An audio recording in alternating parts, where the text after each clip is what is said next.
the show that gives you an opportunity to air what you feel and think about the latest development on our political front. Well, a lot is taking place so fast. Therefore, everybody must work hard to stay on the cutting edge as far as making sense of our politics is concerned, and of course, remaining on top of all matters. Tonight, this is Sound Candy Talk Live. 72 people have cast their vote already, and only 42 have liked the video. Justified. So from the look of things, the majority of Kenyans think the government need to up their. Glad to report we are back on the main channel as well, and therefore we are asking everybody to join from wherever you are. Sound Candy Talk Live YouTube channel, and we are also live on X as well as extended to Facebook.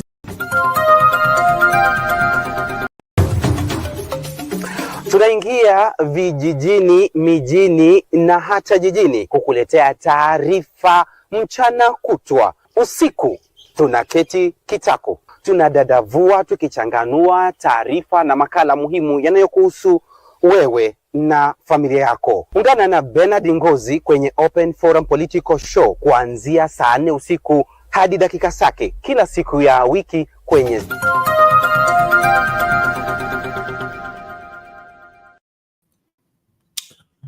Good evening, ladies and gentlemen, and welcome back for another amazing moment, another amazing time.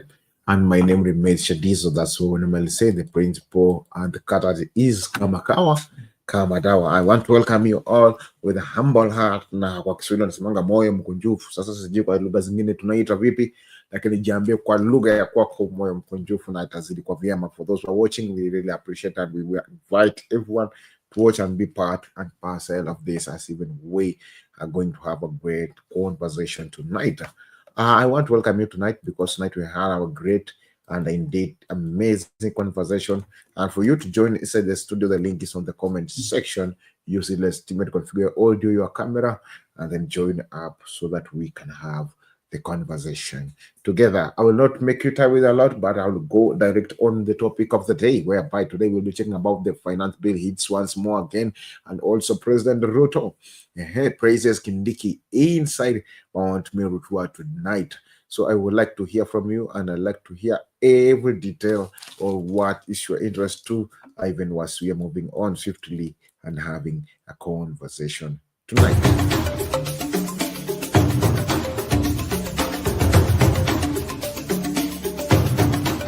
You are watching Sound Candy Talk Live.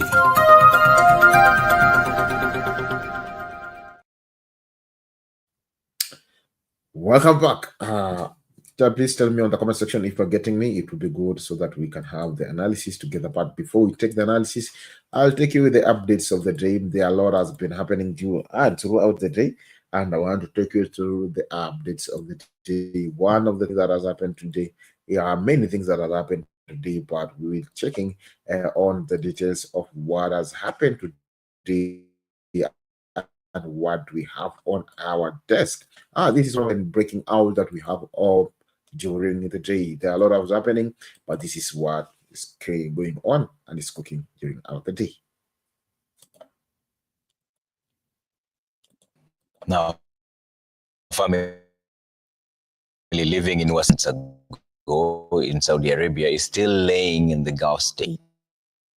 And as Marian Nyambura now reports, the family is appealing to well-wishers for assistance in bringing the body home for burial.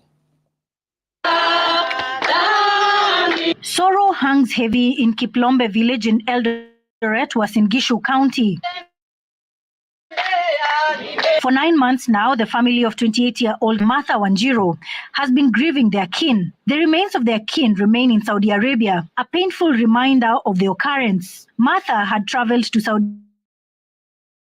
Arabia to seek employment as a domestic worker. Kama akamhali nikimtafuta kwa patini, tukiandika message ya ingi, tukifanya kila kitu hakuna kitu yenye naingia. Hata napigia mjomba yake simu na mwambia kutafuta msichana kwa sababu saa hii nampigia hakuna nini achukui. Siku ile tulifika hapo kwa ofisi yake tuambie kenye kinaendelea, ndio akatuambia msichana alikufa na shida ya moyo.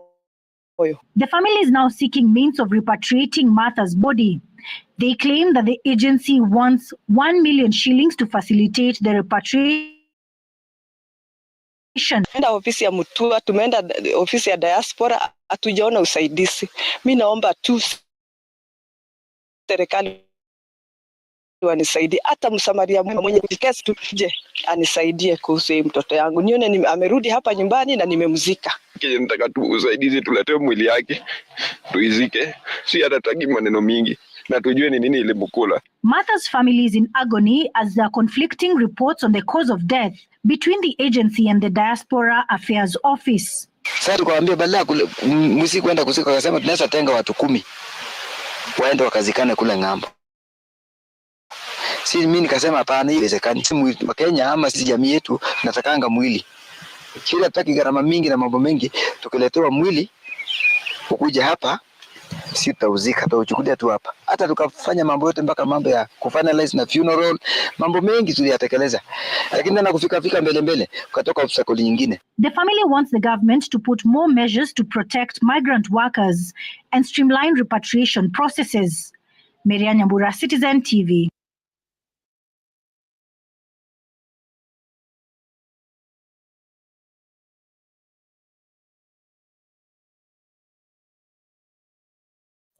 Sorry for the hiccup.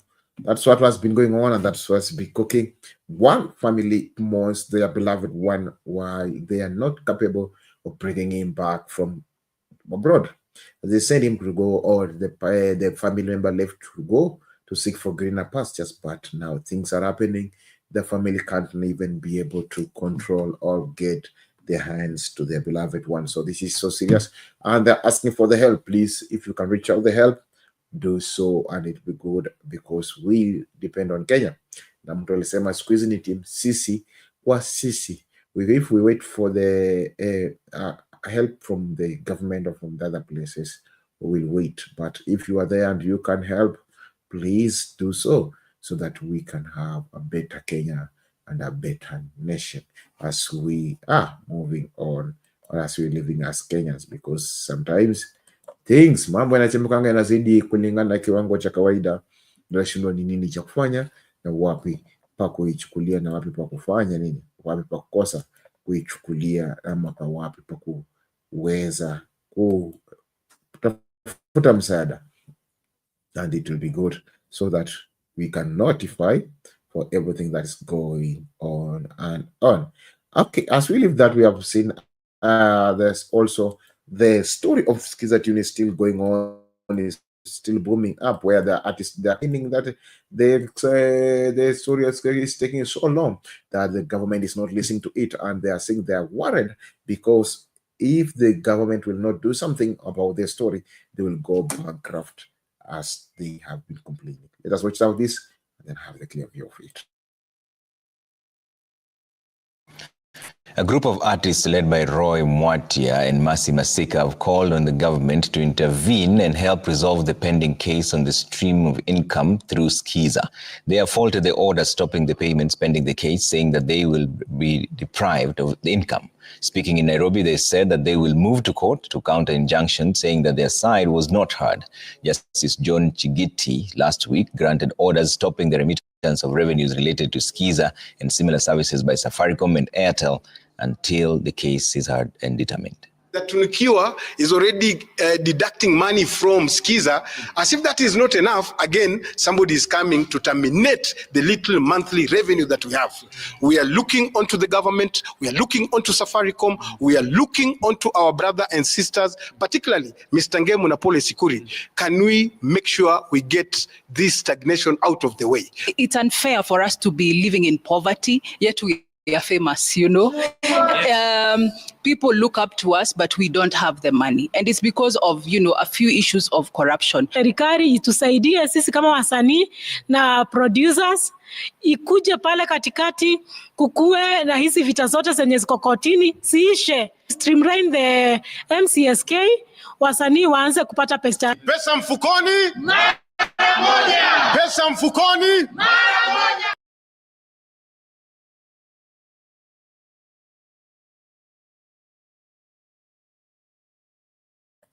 this is what is cooking and this is what is going on.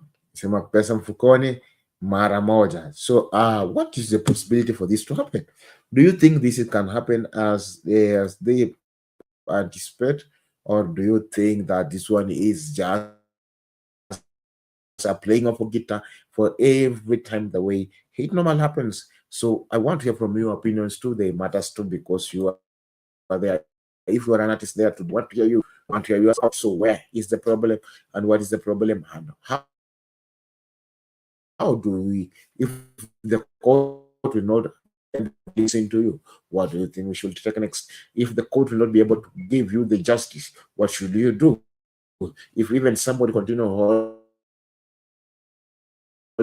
tuned together, what will you do? I would like to hear from you, and I'd like to hear from everyone from Kenyans, because these are our artists in Kenya, and if they don't have, so that's things that is serious, something that's not happening, and this is something that is also serious. So I would like to hear from you. Please let me hear from you, and let me go. But this is what the artists are going through. Apart from that one, let us check the next update of the day as we are moving on swiftly.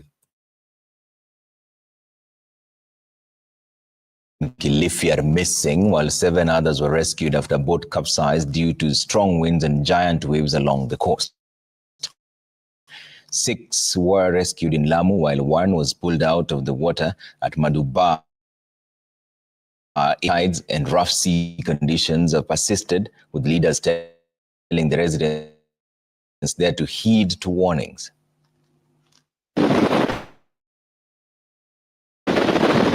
Indian Ocean. Palm trees along the coastline and makeshift houses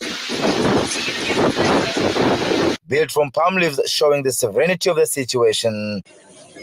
At Makadara Hospital in Mombasa, a patient is receiving treatment after being rescued. According to county officials, he had defied safety with strong waves and winds. When he came, his consciousness was reduced and he had difficulty in breathing.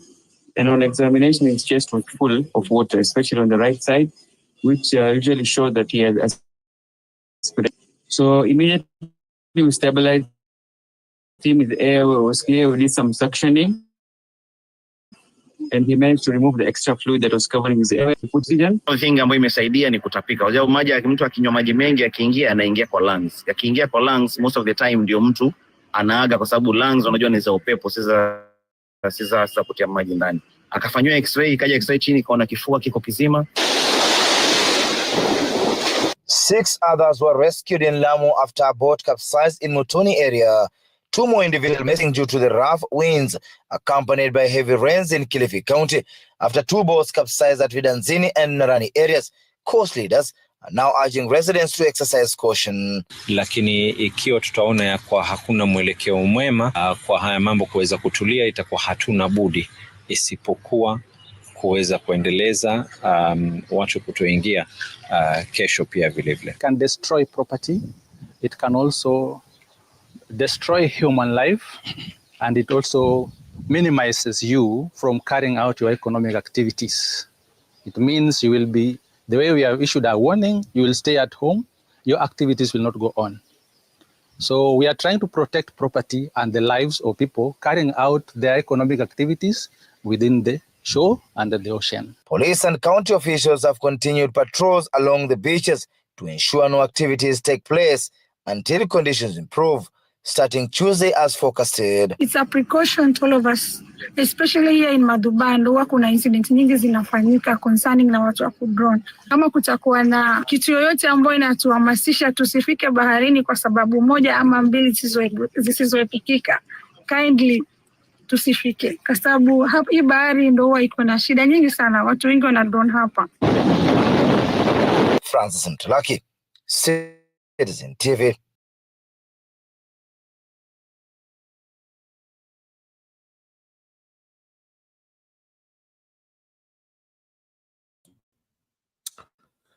This is how things are cooking, and this is how things are getting crazy and hotter as even we are moving on swiftly, checking more details towards what's been happening to our nation. And this is so sad to losing people and others even being not be able to survive. So I want to urge you Kenyans, for those who are there, please let us be careful, let us take care, and let us stand by, because there's a lot is cooking and there's a lot is happening. Okay, as we leave that one, I would like we check out the story of Governor from Trans Nzoia, Natembeya, for the story that he has brought up during the day. Natembeya has gone to the field, and this is what was the response, and this is how things happen inside the field when Natembeya was at the field. Trans Nzoia Governor George Natembeya presented himself at the Western Region's Alternative Voice in Leadership as the battle for the vote-rich Western Kenya takes shape ahead of the 2027 general election. Natembeya, who traversed the counties of Vihiga, Bungoma, Kakamega and Trans Nzoia, maintained that his innocence following his arrest by the Ethics and Anti-Corruption Commission last week, vowing that no amount of intimidation will dampen his efforts to unite the region. Let's get more from Kamau Mwangi.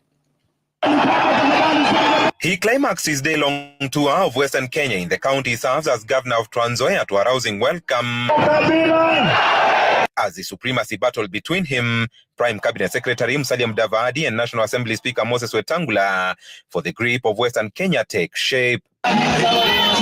Natembeya traversing the counties of Vihiga, Bungoma and Kakamega, bringing business to a standstill as he fronted himself as the region's alternative leadership. Wivu! Uongozi mbaya! Wetangula! Ford Kenya! Ford Kenya! Ford Kenya! The governor, who is facing charges of embezzlement of county funds amounting to 1.4 billion Kenya shillings, remaining defiant that the case is politically instigated and will not hamper his efforts of becoming the region's supremo in what he believes is liberating the region from years of being shortchanged. Katiba ya Kenya inakubali watu kuongea, na mimi sitaogopa kwa sababu nalindwa na katiba. Sasa mimi ni komando. Mimi ni jenerali.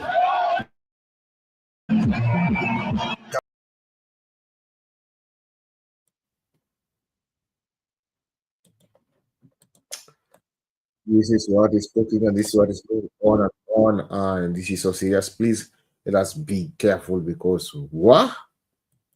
Yeah? Nasemanga Kenya kuna waka moto, lakini leo hii tulisema kuna waka moto Kenya, mambo ni mengi, masaa ndio machache. This is so serious. This is so serious. Please let us Kenyans be careful. Then as we're doing the duties of the day, let us be careful. Let us be very, very careful. Okay, as we leave that, then let us check out the matter of the day. One of the matter of the day is also about Finance Bill 2025. What do you feel about Finance Bill 2025? Do you feel it is appealing? Do you feel it is not worth it? Or do you see what is the problem with the Finance Bill 2025, 2026? Let us check out this and then give me your response towards this. Now, Kenya Association of Air Operators, CAO, presenting, have called on Parliament to uphold existing VAT, IDF and RDL exemptions in order to reduce the cost of purchase of aircraft and their parts. Speaking when they appeared before the National Assembly Finance Committee during the public hearings on the Finance Bill 2025, the CAO leadership said that the changing tax regime is affecting the operations. The issue here is, Chair, other businesses have VAT in, VAT out. Most of our revenues are not VATable. Therefore, VAT is a cost because you typically be collecting the net. VAT input, output tax, and you pay the difference. And that's the issue of competitiveness. And that is what we were able to demonstrate to this August people here before, and you have supported us 3 times before in making sure, because you understood that it's part of cost of doing business. When we compare ourselves with other countries, they don't have those taxes. Over the last year and a half, we've had more than 30 new aircraft on the AOC register, a KCA, because of the certainty that was demonstrated by the tax policy. If those, and remember, you're also trying to modernize aircraft for sustainability, etc. If those incentives were not there, people would not actually invest.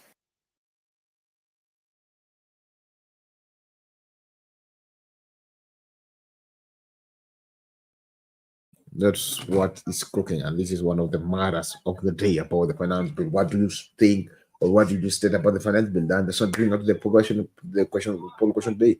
Are you agreeing, or are you comfortable with the finance bill 2025, 2026? If you're yes, yes, you know, no, go on. Let us vote.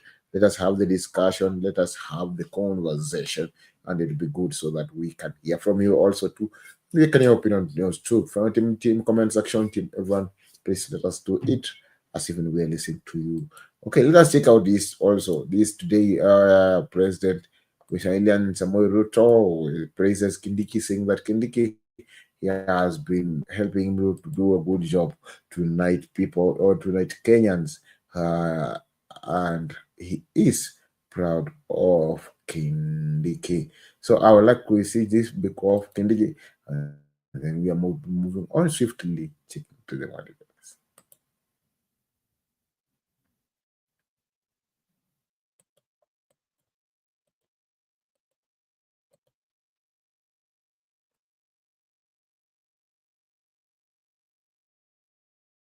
President William Ruto has praised his deputy Kithure Kindiki for his commitment to help him unite the country. Speaking in Meru during the launch of the Wildlife Compensation Fund, President Ruto said his deputy, unlike his former deputy, understands the running of government and has already traversed various parts of the country to help in government projects. Sasa niko na deputy huyu anaelewa barabara, anajua stima, anajua mpango ya serikali ya SHA, ni mtu mwadilifu. That is how we are going to change Kenya. Ni mnanielewa? Yes. Ananisaidia kusukuma hii gurudumu. Mumemuona sehemu mbalimbali akisukuma gurudumu ya Kenya. I am very proud that I have a deputy who understands government, who understands what we are doing in agriculture, who understands what we are doing in infrastructure, who understands what we are doing in education, who understands what we are doing in health, and is supportive to the ministers and to me to make sure that Kenya is going forward. Sio mtu ya kisirani, sio mtu ya hasira, sio mtu ya chuki, sio mtu ya ukabila, ni mtu anaelewa deputy president si mtu ya Meru. Deputy president ni wa Republic of Kenya.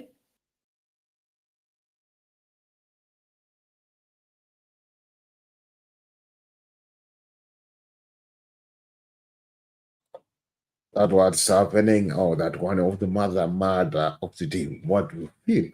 Okay, today President praises Kindiki, think that Kindiki has been a help and just letting the help to help him to unite back Kenyans and make Kenya, make the work easier for him. So I want to hear from you also too. What do you feel about that? And it'd be great and it'd be awesome as even we are continuing the conversation and we're continuing to check more details towards this and all about it. So I'd like to hear from you, and I'd like to hear from your opinions too, as even we are still moving on swiftly as we check out everything that is more interesting about this. I would like to hear from you. Please send your comments. Also, I'll be reading them. Send your views. I'll be reading them too, and also share your opinions too. They matter too. The way you listen to us, we listen to you and have a good, clear confirmation or information so that we can continue speaking together and having a good day or a good time together. Let us watch this as we are continuing having a good time together as Kenyans.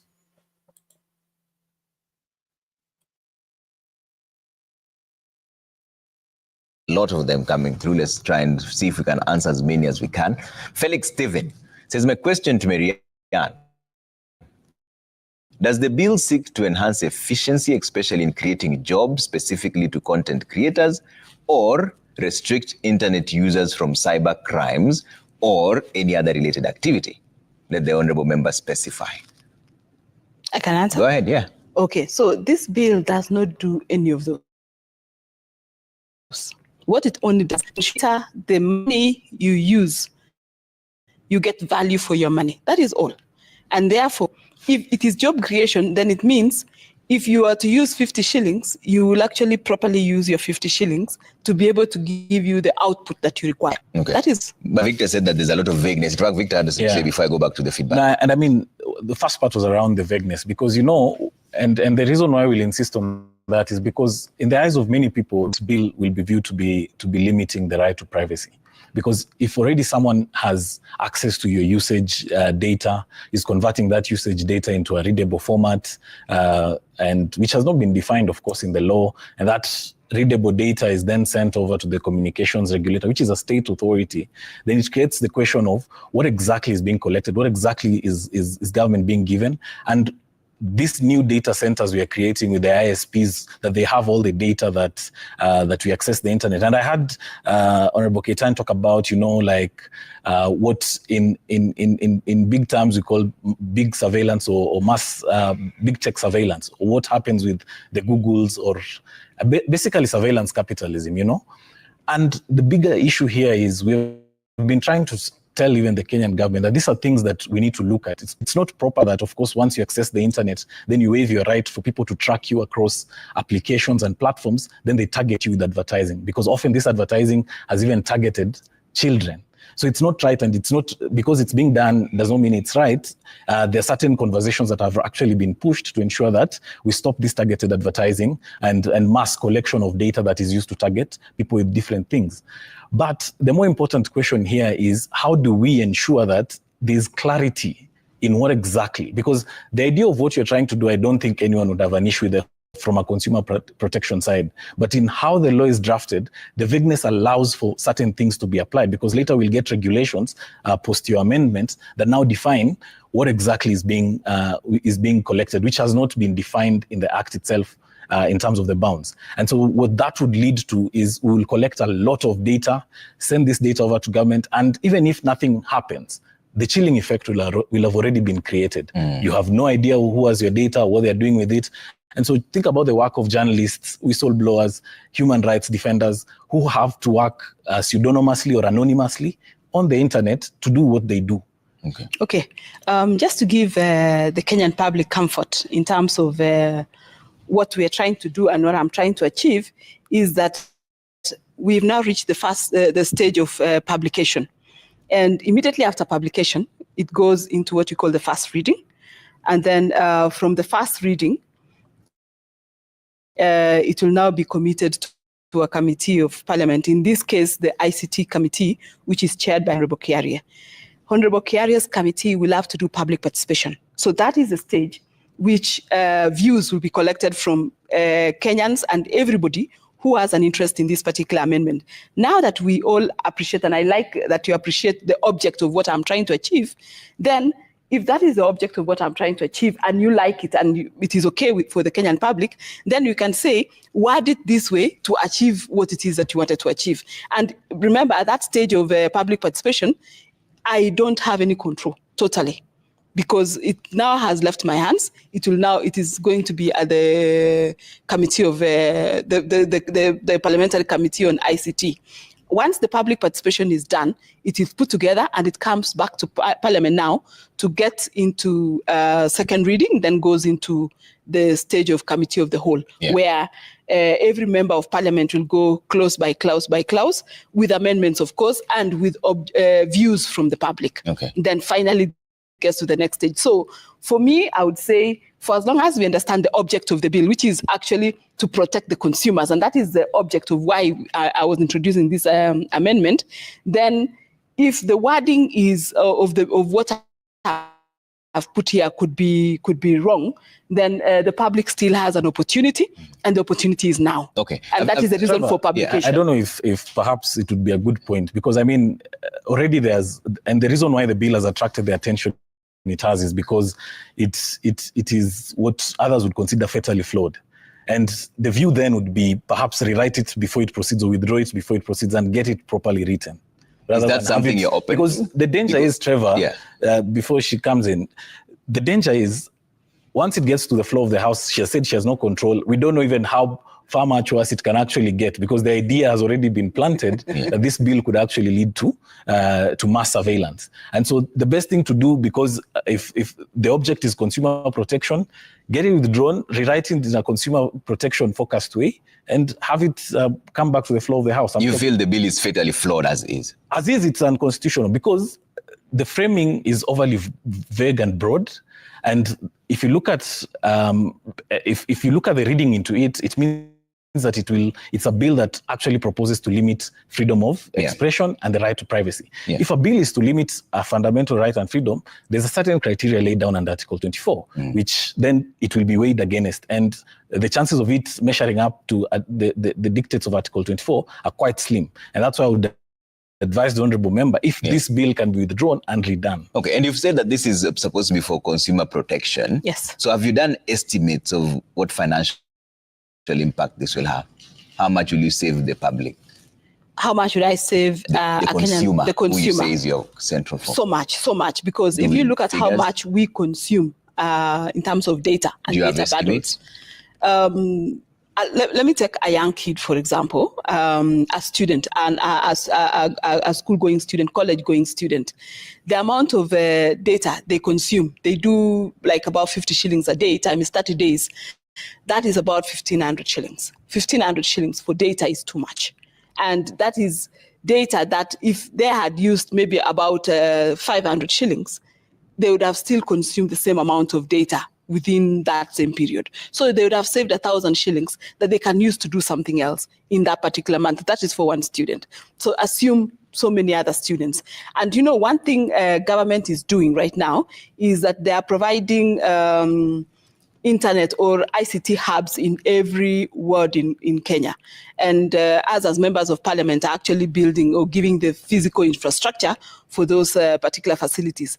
That will come a long way in helping so that we don't need to have this particular bill coming through, because that will be free internet. So it doesn't have any billing at all. So this we are making reference to where now this particular youth who is not able to access the free internet now comes and wants to access through their gadgets and the privacy of their homes. So we want them to be able to then access this internet at the right cost that they have requested for this service.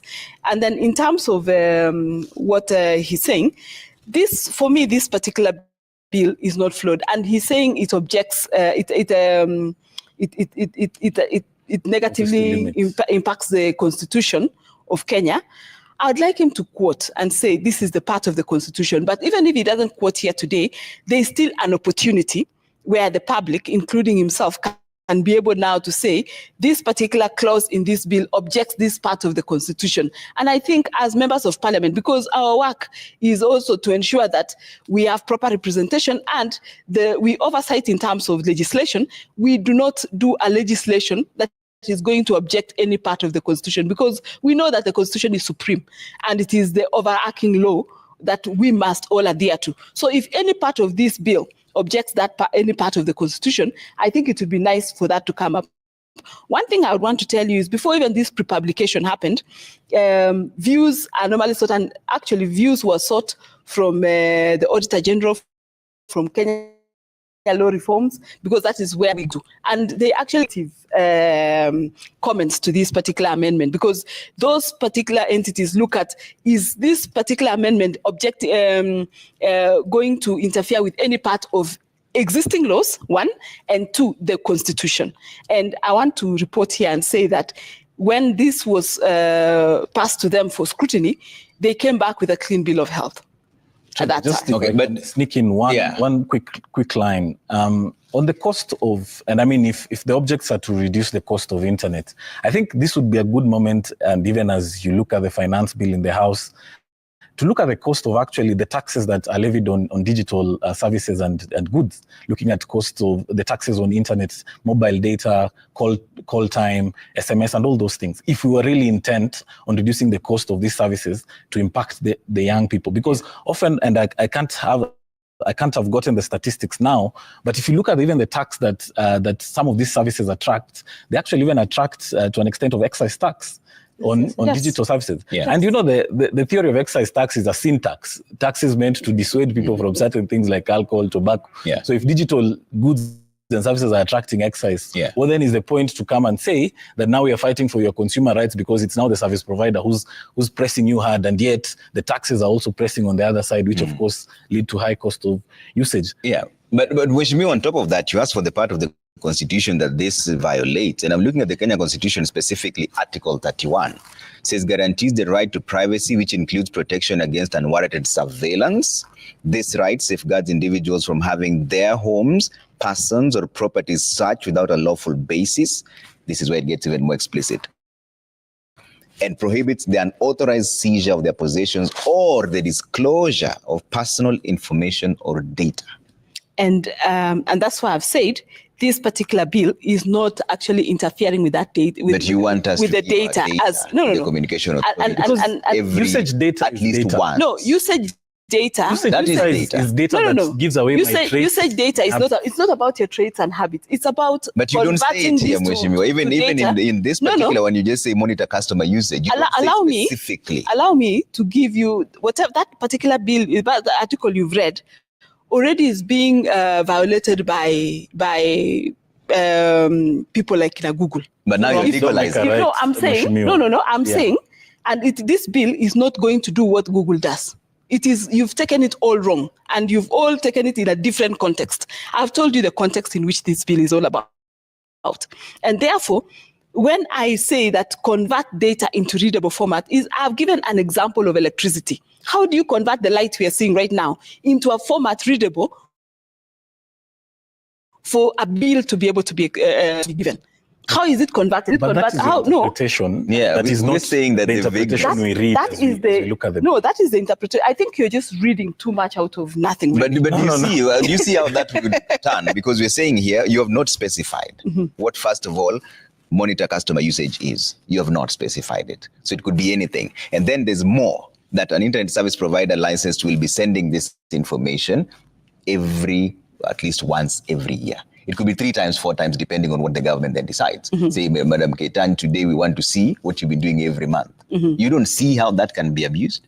For me, I don't, because that's what I'm saying. I think you're reading too much out of this. We are just reading what the bills are. My bill is so clear. Yeah. It's for you. I think you're just reading, but you're being suspicious. It's actually a Trojan horse, because you see, the thing is, you may have drafted it in that understanding, and that's what I'm saying. You may have that understanding that it's for consumer protection, but the reading of many people, and myself included, is that this is a Trojan horse that could open up a whole world of surveillance, because whatever data that you propose to be monitored, or the data usage is not defined, whatever is being sent to the communications authority is not defined in law. And so if another person applies this law, or assuming even it gets to parliament, into the committee stage and the readings, and it takes another form or shape, then and a shape for the worst, then you create a huge problem for us in privacy and freedom of expression. And there's also another question. And that is why now to nip it in the bud and say your intentions in consumer protection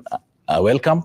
Let's withdraw it and have a look at how we can get it properly done. Before you and that is why we are now going to the next stage, which is an open stage now for the public. Okay. And then you can say, how I have worded this is wrong, or is that is not very clear, it's vague. If you can reword it this way, because Parliament always takes views, and we never throw away any views, because you need to also appreciate what Parliament does. We never throw away any views of anybody, especially at the public participation stage, because every view will be given in a report, and the reasons why the committee decided to drop it or accept.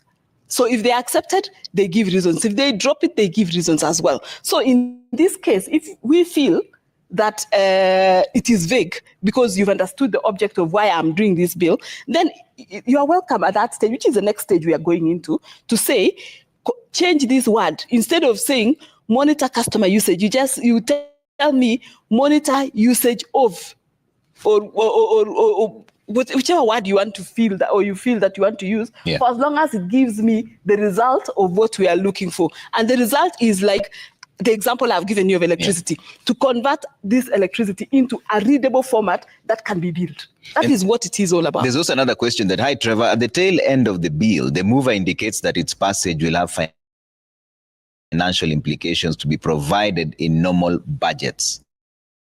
What does she expect the expenditure to be? It is not a money bill, and that is the reason why it did not go through the stages of a money bill. So there's no financial implication as has been mentioned there, because that has no financial implications. Okay. If it was a money bill, it would not have come through these stages. It goes through, there are stages it goes through, and it has to go through a stage where we see whether that financial impact will have an impact on the economy of the country. So this is not a money bill at all. Okay, let's see what the questions are coming through. A lot of them are coming through. Let's bring that up and see on screen. And the next question from Joe says, the hallmark of this bill is on expired bundles as per the draft, yet there's a whole spectrum of non-expiry data bundles. How come there is no interest to have same on, for example, the digital satellite, television services, rentals, car hire, you name it? The question is, the hallmark of this bill is on expired bundles as per the draft, yet there is a whole spectrum of non-expiry of data bundles. You see, for non-expired data bundles, you buy a bundle, let's say you're doing 2,000 shillings per month. So it does not limit you to how much in terms of data you use per day, per hour, per week. It is about, it's an open-ended that you're going to use this data per month. And it doesn't have to be per month. It's just non-expired bundles. Just expires. It's finished when it's used. You just buy it. It is on timing. Yes. It's on timing. Use it, and then but this particular one is not actually not on timing. It is both timing and quantity of how much data you're consuming. So the other one is open. You can use 100 GB, you can use 10 GB, you can use 12 GB. It is as open as how much you want to use. And we wish that, actually, I would have wished all data was like that. That would be good. Because then when I buy, I'm going to buy whatever quantity and whatever I would want to use for a certain period. But where you're being limited in terms of time is where my problem is. So because the focus is on that, on the expiry bundles only. Yes, especially because the people who actually get affected on this is the people who are at the bottom of the pyramid, because they actually buy based on what they think are sweet deals. And if you go to *544#, you'll find the sweet deals. You're told this is a very good deal. Pay 15 shillings for 1 hour for X amount of GB, or pay 20 shillings for 24 hours for X amount of GB. And they know very well, these ISPs know very well, that by the time that period is over, you will not have used that amount of it. But do you see how blanket then this bill is? Because if I'm on the special bundles, I'm still subjected to all this. So imagine now, even what I'm still using my data bundles for every once in a year. Do you understand why it's a bit too vague and captures everyone? For example, you've said your target is the people whose data expires and you feel they're being exploited. There are those in the spectrum who don't necessarily go through that, but they will still be subjected to all this regulation. So those in the, like for example, those in the spectrum who are on a billing system as a month that has no data, that has no non-expiry bundles. So how does then they don't need to have their invoices would be a monthly invoice. It's an invoice of you are paying 2,000 shillings a month, and that's all. Nothing else that you provide. Yeah.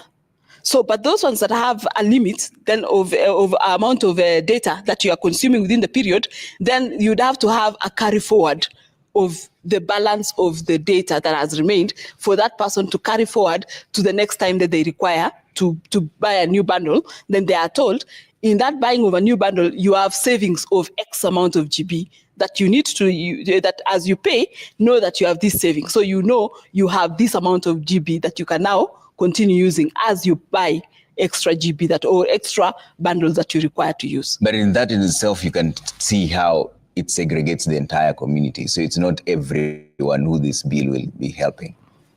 It is actually helping the bigger part, which is the people in the bottom of the pyramid. That is the people who are really affected by this particular data bundling, because those people are unable to buy the monthly figures. What the people who are buying monthlies are, like, for example, your company here, Trevor, will do. The monthly is non-limiting, and all of you within the company can use unlimited.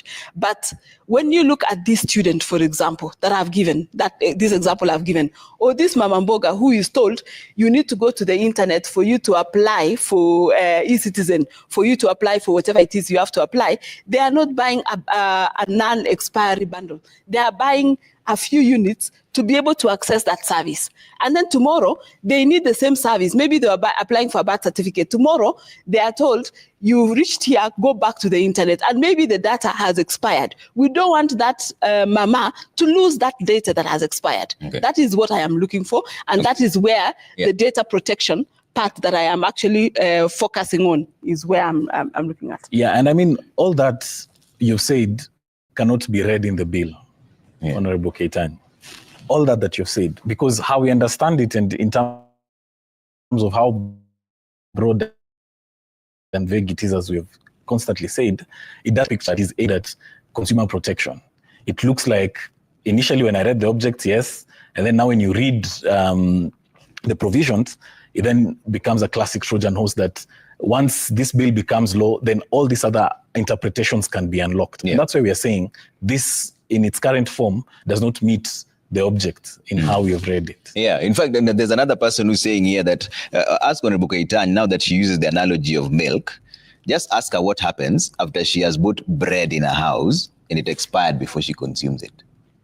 Did I buy the bread when it was expired in the shop, or it expired in the house? If it's expired in the house, because then I am the one who is at loss. Exactly. So if I buy a data bundle that's supposed to expire now and I use it, isn't that my problem? No, I bought the bread to consume, and there were instructions that said, consume this bread within a period of time. It actually tells me, consume within X period of time. If it goes beyond this period of time, it will expire. So I have that information already, and I've been told consume within this period of time. So in this particular example now, and relating to that, you're told consume this data within this period of time, and the balance of the data is my interest that carry forward to the next billing. Okay, let me bring up some more feedback coming through here. Let's bring that up and see what you're saying.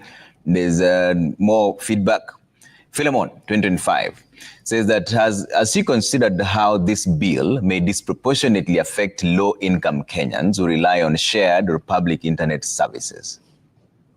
Let's start from there. Would metering usage and invoicing individually exclude vulnerable groups who access the internet communally? Like what kind of communal internet access? There are people who have Wi-Fi where you can now just go and access. If I give you my code, you can access it. And there are people who use communal Wi-Fi. You set a hotspot on your phone, other people use them. So when, let's say I'll have bought a bundle, or I'll have bought a non-expiry data, because if it's non-expiry data, it doesn't quite affect you. But if it is data that expires, then we are saying whoever bought that data, you may be using it communally, but whoever bought that data, then at the expiry of the time, the balance of that data should be carried forward to the next time when they buy new data or new bundles. Okay. Yes. Let's bring up what you're seeing as well on the screen, as much feedback as we can. Concerned Liz from Nairobi says, Trevor, if their concern is if we utilize data purchases or we are getting fair deal from purchasers, why don't they end expiry of data bundles and expiry of airtime? Because that's where consumers are shortchanged. What do you mean? Yeah, why don't you just stop the expiry of data bundles, that you don't have to, it doesn't expire, so that if I buy 5 GB, then it just has to be the whole 5 GB. So there's no expiry of it. If that would be the case, that would be good. Why don't you address that here? That would be good. You said that your issue is the expired data bundles. Why don't you address it in such a way that there should be no such thing as expiring data? You finish all your data. If I buy 5 GB, it's the whole 5 GB. Okay, one thing. And the monitoring, of course, your phone already monitors, tells you that today you've used 22 GB. You said there'll be monitoring? The same monitoring we're talking about? The phone is already there, yes. So the same monitoring we're talking about. To authorize it? So we would then say that where the data is non-expired, the only thing it would monitor is that your usage is still there until the day those bundles get finished. Exactly. Not expire, but until the day you consume the whole of it. And by the time you're consuming the whole of it, what then are you doing? You're still monitoring in terms of usage so that you know you still have this much, it is dropping down until it is zero. Because how else would you know that your data is coming down? It has to have a system in which that is used. And if the wording of using the word monitoring is wrong, then what terminology do you want to use that shows that your data is now moving from, it was 15 GB, it is coming down until it is zero. And then the system tells you now it's zero, buy new bundles. It is, unless you have a name. Okay. Yeah. Victor, did you get the argument from the concerned Liz, who says that if that is the concern, then just scrap off the expiry? Yeah, I think, and that has been a conversation for a long time around expiry of digital goods, mobile data, Bonga points, SMSs and all that. And that's why I'm saying if that is the intention, then I think the law should be pointed towards that direction, because in its current reading, it doesn't speak to the objects and reasons of this current bill before us. Okay. And it opens up a whole world of things that could lead to surveillance. Okay. And if we look at ISPs right now, not only in Kenya, but in many parts of the world, they actually give this expiry of bundles as one of the packages that they sell. If they could say we are doing away with that package of expiry of bundles and you will use the bundle you buy until the end, the only thing you need to have is monitoring of that bundle until the end. But because they have that as a package, as one of the products they sell, then you cannot now start telling an ISP, stop selling this kind of service or stop selling this kind of package. We are now going to this kind of. So for those who still want to have expiries, then they should be told the moment it expires, carry forward. Don't let the customer lose what has expired. Okay. Yeah. Let's see what else you're saying here as we wind up on this conversation. Muliro Scofield says that the power bought in units is not readable to the extent that the provider, in this case, Kenya Power, does not know the specific equipment we utilize in our homes. For data, the conversion to readable format is not an equivalent example. I think I need to explain what I mean by readable. You know, power is charged. It is not when you switch on a bulb at the socket, light comes. So that light, when it comes, how do you start charging it? That now I am consuming power into a form that Kenya Power has now called it units. How did it call it units? It's because it converted that lighting of that data to a format that they called units, and that is the reason why. And then that unit now runs down. As you're consuming, it is actually running down. If you bought 66 units or 60 units, for example, it starts running down until the day the units are zero. And the day the units are zero, your power, when you try and switch it on at the socket, it does not come on, it does not light, so you don't get the light. That is what I mean by readable. A readable format is where you're converting a service like now light to a format that can now be chargeable. And data is a similar example. Data, as we speak now, is air. It is really nothing. It's you can't feel it, you can't see, but you can use it. So you are converting that, whatever is in those cables or coming through whatever method it is, to a format that can now be readable, to a format that can now be charged into what you are now calling bundles or what you're calling units or whatever it is, what name the ISP is calling, and a name that is agreeable across board. When you say bundles, it is database, it is bundles that are measured in terms of either speed or measured in terms of quantities that you are receiving. I think, Trevor, based on that example, actually, that's where actually the problem now comes. Because you see, in the case of data, for you to establish what has consumed data, you'd have to establish what application what browser, what downloads, so that you're able to actually bill. Because that's what, even if you look at your phone, it actually tells you, I used X for this much, and this is the data that X consumed. I used TikTok, this is the data. So you think about it in the data sense, what then this readable format would be, for my bill, it would show X 24 GB, Instagram X GB, all that will be there for people to read. And that's where the problem starts, because it means then my invoice would read, because they just can't give me a blanket invoice and say I used 50 GB. They'll need to break it down for me, because we have had cases where people say, I bought bundles now, all my bundles have been eaten. Yeah. And often when they go and check, perhaps at times they realize actually certain applications were either running in the background or in the foreground. And so if we were to provide that readable data, it would mean then that we provide our application history and our usage history for them to populate that invoice in the readable format. Yeah. Because otherwise it makes no sense. We can just get a 50 GB bill or invoice that has no details, if that was the case. But you see, in understanding the usage data alluded to in the bill and the readable format you are alluding to, then it means that all this data will be available for the communications authority, for the internet service provider, which of course at times for the internet service provider, it may be there. But the question is, why is this coming to government on them needing to know how I got to my 50 GB a month bundle? Yeah. And so that's the difference with the electricity. Because if I was to read what you're saying in the electricity context, then Kenya Power would be able to tell the microwave at this much, fridge at this much of power, and all that. So for the data space, I don't think it can go parallel and be compared with the electricity. This would expose people's browsing history, user habits, which are very critical data. May not be personal data, but they're behavioral data that can be used to now target them with advertisement, and even critics of government will actually get targeted, knowing which websites they visit, which platforms they use, and things like that. Yeah. By the way, even for electricity, Kenya Power can be able to tell you the kind of gadgets you may have that is consuming more power in your house than not. Because there are times you can go there and ask them, why is my power going too much? And they'll tell you, we can see that you may be having this gadget that is consuming power.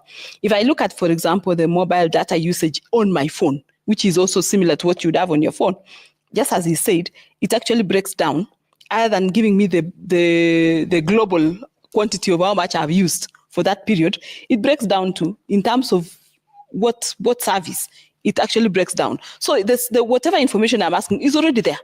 It's already provided. Government. It's already provided. Government can even have access to this data, because remember, government has systems that snoop into this data. That is a fact. Yeah. So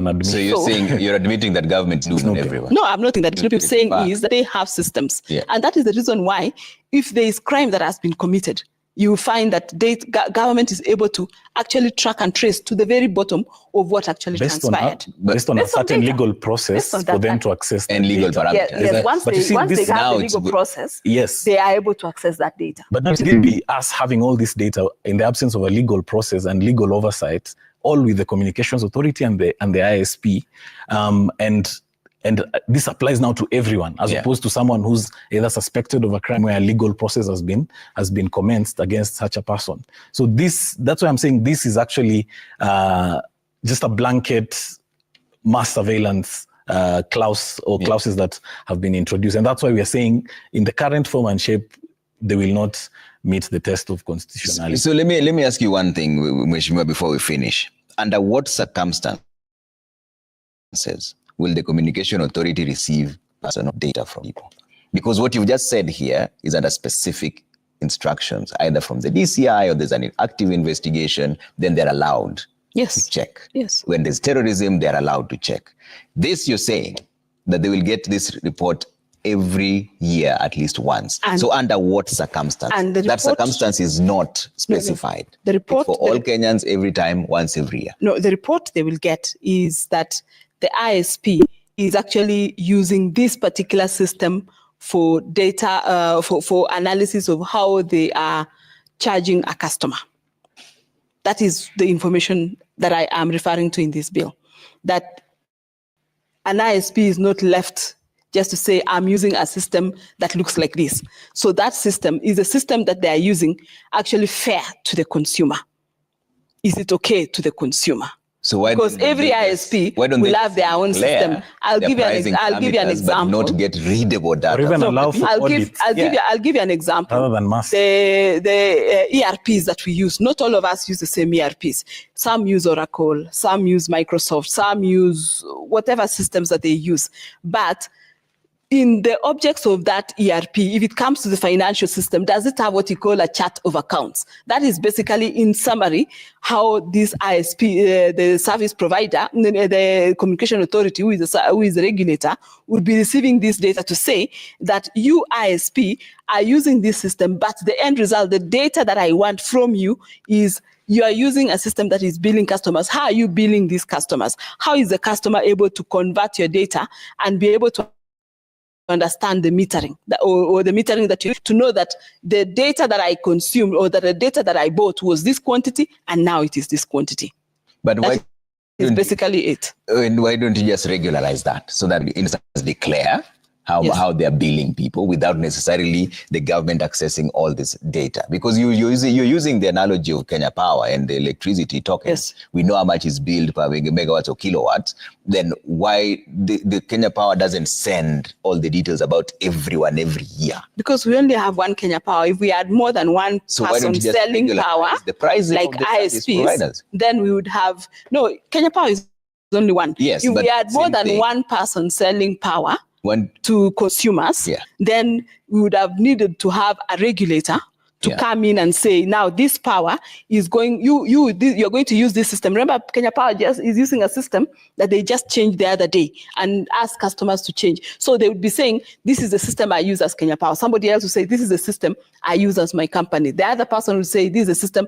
Like right now, Kengen is sold for power by various independent producers.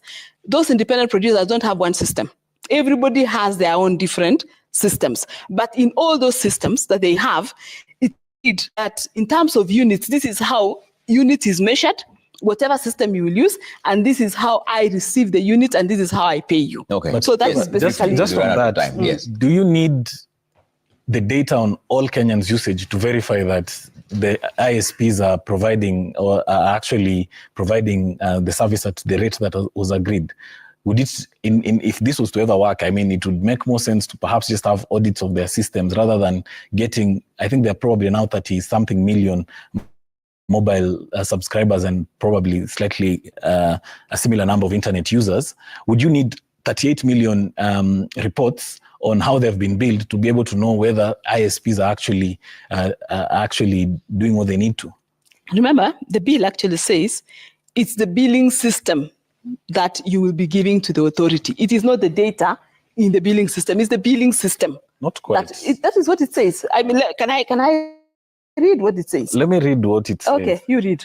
What it actually 3D, provides. 3D. They're saying on 3D, an internet service provider licensed under this act shall submit to the authority at least once in every financial year information on the billing system. Billing system, yes. Including internet member meter numbers issued to subscribers. What is the information on the billing system? Because already in your 3C, you have defined what information is on the billing system, which is customer usage and the unique meter number. So this unique meter number and customer usage is read to be the information on the billing system, because else would be information on the billing system. So you see, the billing system that is being used is what kind of system are you using? Like the way I've given an example of, is it Oracle, is it Microsoft, what system are you using? And the meter numbers that you've given, you gave from number, the reference was ABC1001 all the way to ABC9999.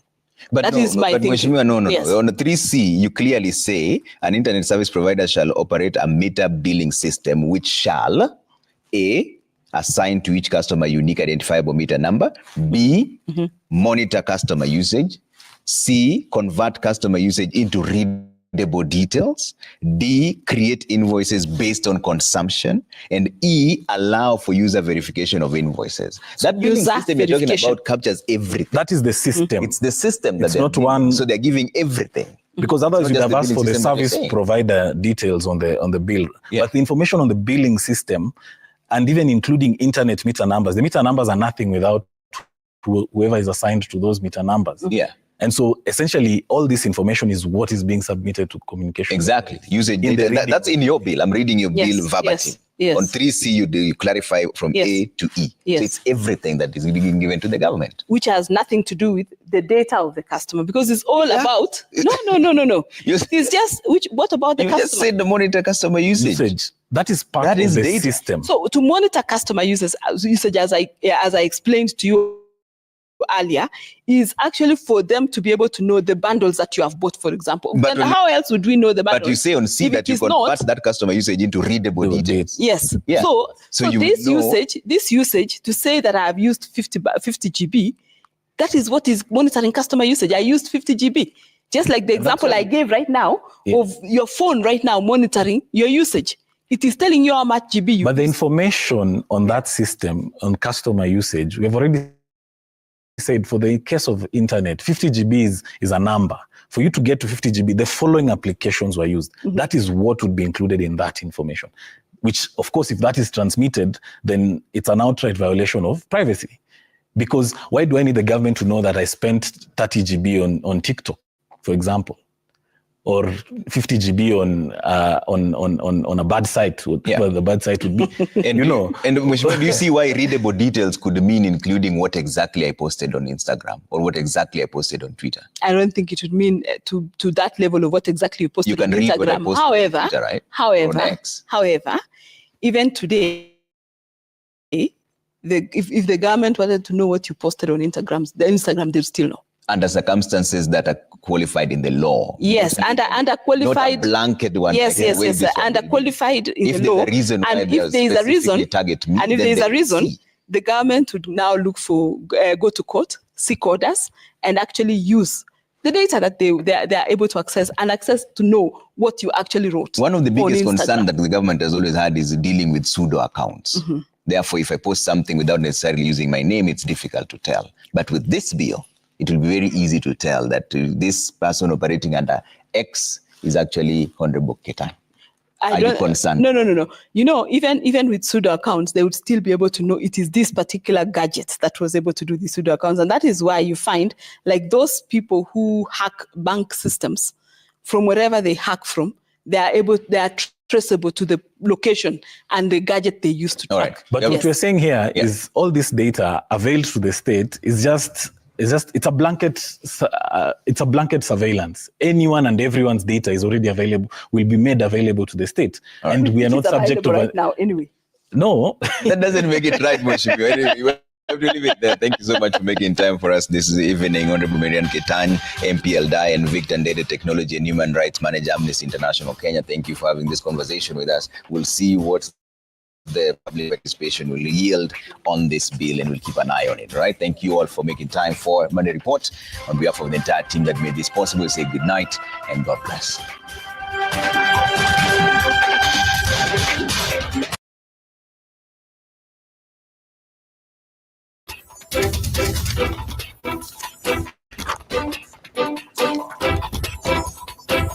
Good morning. Welcome back. You're still watching Daybreak on this 20th day of May 2025. In studio, I have Geoffrey Wandeta, who is the Member of Parliament for Tetu constituency. I also have Kabala Kile, Deputy Chairperson of PLP Party, People's Liberation Party, right? Great. Senator Veronica Maina, nominated Senator of the UDA Party, the governing party, and also Professor Maxwell Miyawa, International Development Law scholar, and also teaches at the Kenya School of Law. Before we dive into the conversation, there's a story that I want us to take a look at, which is about the High Court has suspended the vetting of nominees for IBC chairperson and commissioners that was due next Monday. Justice Lawrence Mugambi issued the orders after lawyers representing petitioners as Kelvin Roy Omonde and Boniface Mwangi warned of the risk that the National Assembly may proceed to vet and approve the nominees in the absence of orders. The orders will remain in place until till the 29th of May. Attorney General Dorcas Oduor, who filed a preliminary objection on the case, says the court lacks jurisdiction to hear the matter. IBC nominees face another case filed by civil society outfit Operation Linda Jamii, who argued that the nominations are made without the necessary political consultation. The case is due for further direction on the 11th of June after petitioners serve respondents.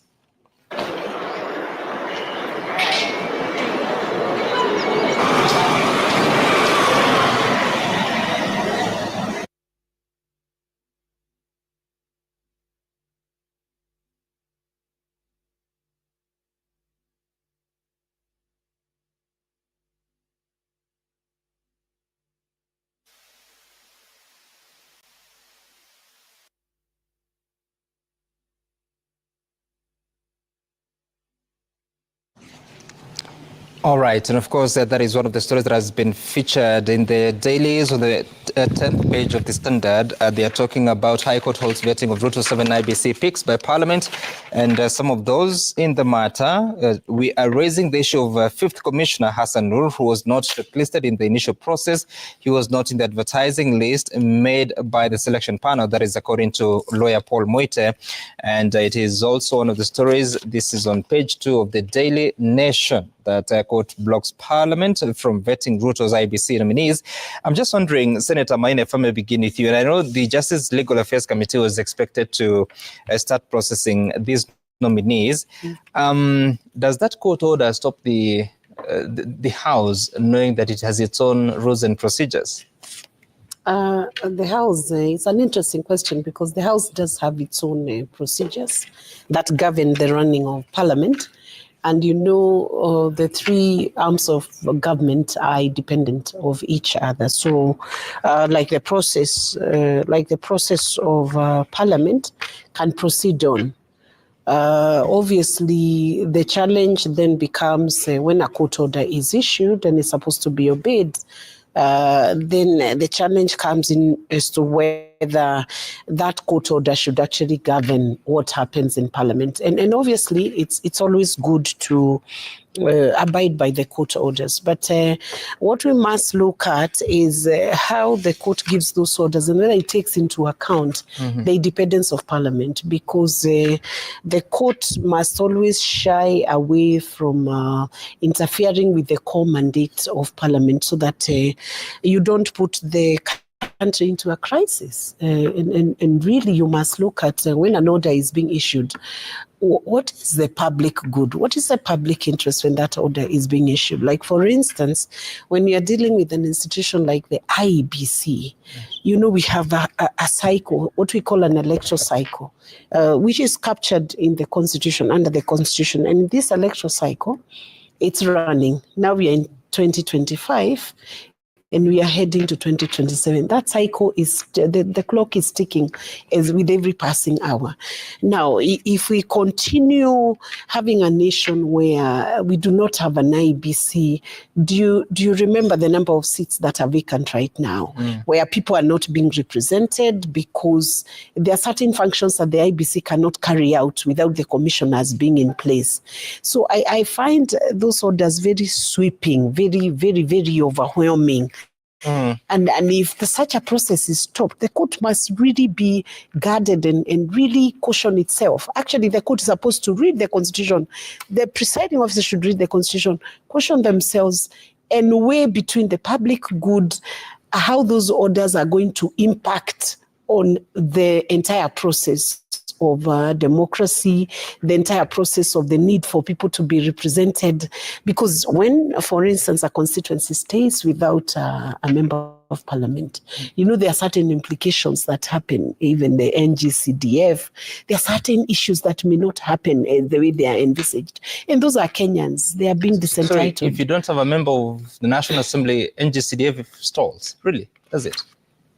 We have a member of Parliament here who can give a detail on what happens when. Does it? Because it doesn't. It does, but there are certain processes. There are certain levels of representation that don't happen. For sure. For instance, when that NGCDF is being even implemented at the constituency level, and you don't have a representative of the people. Yeah. You know, the way the programs you run, you wonder who is running those programs, who is helping the public within that constituency to determine what is the prioritization of those projects. And then when they are going, for instance, to see the kind of action that must be taken, even on the oversight of that NGCDF, how does that work? Okay. And also when the representation is being done in Parliament, who is taking the issues of that constituency back to Parliament for determinations to be done and for them to be equitably represented like any other constituency? So there are many functions. For sure, the voice of constituents not being heard is real because no one is there to speak for them. But I think on the question of NGCDF, the law is currently in place. It does not provide for any role of the member. But you must see how implementation of such a fund would impact when people are not represented. Okay, all right. Because the rest of the constituencies are represented. Yeah. And that constituency is not represented. Supposing something is going so off in that constituency, who brings those issues back to Parliament for consideration and determination? Okay. And we don't have any interim MPs holding fort for any vacant seat of the MP. So in a way, they are very disentitled and they are disadvantaged, heavily disadvantaged. All right, Senator. Now, Prof, what would be the benefit? Because yes, they are raising questions about the process and how even some of those that found themselves in the final list of 6+1, that if the court agrees with the petitioners, then that would be quite a blow. But what do we suffer as a country with a continued delay of IBC approval process? I agree with the 100% that to a significant extent, and the fact that there are also constitutional timelines that have got to be satisfied. Secondly, there are also probably representative issues that probably lack of members of parliament in place need to probably bring to the House. But I think most importantly, court orders are never issued in a vacuum. Particularly a constitutional and a human rights division of the High Court is always very, very conscious, and they take into consideration certain tenets that govern or undergird any issuance of an interim order for that matter. And in most cases, the first consideration the court looks at is public interest consideration. And the court has to go to weigh the greater harm that the public will suffer in the event that an order restraining the performance of a particular activity, if that order is not issued. And indeed, as we say in law, there is no greater harm than a constitutional infirmity or a process that is adulterated by either breach of procedure, by breach of the constitution. So I think the court, other than considering public interest, always look at the greater harm that the public will suffer with when there is a constitutional breach or there is a circumvention of a constitutional process. And also there can be issues of violations of rights. So that the court looks at if there is no restraint on the performance of a particular activity, what greater harm will the public suffer? On the other hand, I think courts are always very, very careful not to clog, the wheels of parliamentary procedures. But I think our courts have always clarified that Parliament sits in different capacities. There can be moments when Parliament sits as an administrative body. Right. And I do believe that this election process is an administrative process. And then there are moments when Parliament sits as a lawmaking body. But in all those processes, courts have held that where there is possibility or a likelihood of apprehension of harm, either human rights or any injury of any nature, or there is a possibility of constitutional breach, the courts are right to give orders. Remember, the Constitution is very, very clear. Where there has been a violation, there's a likelihood of violation, or there will be a violation. One can actually seek the court's interventions. So our courts do not function in a vacuum. They really are conscious, or they are politically aware of what is going on. And I think you can see the date have been given on 29th. Pending the hearing of that matter. I don't think there will be any greater harm before that date. Okay, all right. And of course, the Speaker of the National Assembly had given instructions to the Justice Legal Affairs Committee that by 27th, when the House resumes, the committee should come with a report. Tell us what you think of what's happening and what options exist, because we've heard from some sections of the opposition criticizing even the process of arriving at those names and the names themselves. Unfortunately, I have to disagree with my namesake, Kelvin Omondi, because I see no sense in having to stop this process. Because I don't believe it's about the faces, it's about the institution. If you take an example of the Ministry of Health, how many changes have we had? And is SHA working? You know, is SHIF working? It's just the changing of the names and the titles at the top. But the chief IBC, sir, the chief commissioner resides at State House. So us at PLP, we just say, let the process continue. Because the more you disenfranchise the Kenyans, it's about 15 to 17 constituencies and wards that are not being represented up to now. The limitation of boundaries. So how long? And this was a very lucky time, because this was one time we got the IBC commission earlier. Remember the Chebukati one was almost a year to elections. So Chebukati was actually January and the election was in August. In August, you see. So I'm wondering, why would we now want to get ourselves to that situation? The minor Kiai case, what gives us hope is that the minor Kiai case said that elections are final at the polling station. So our job as PLP is to appear.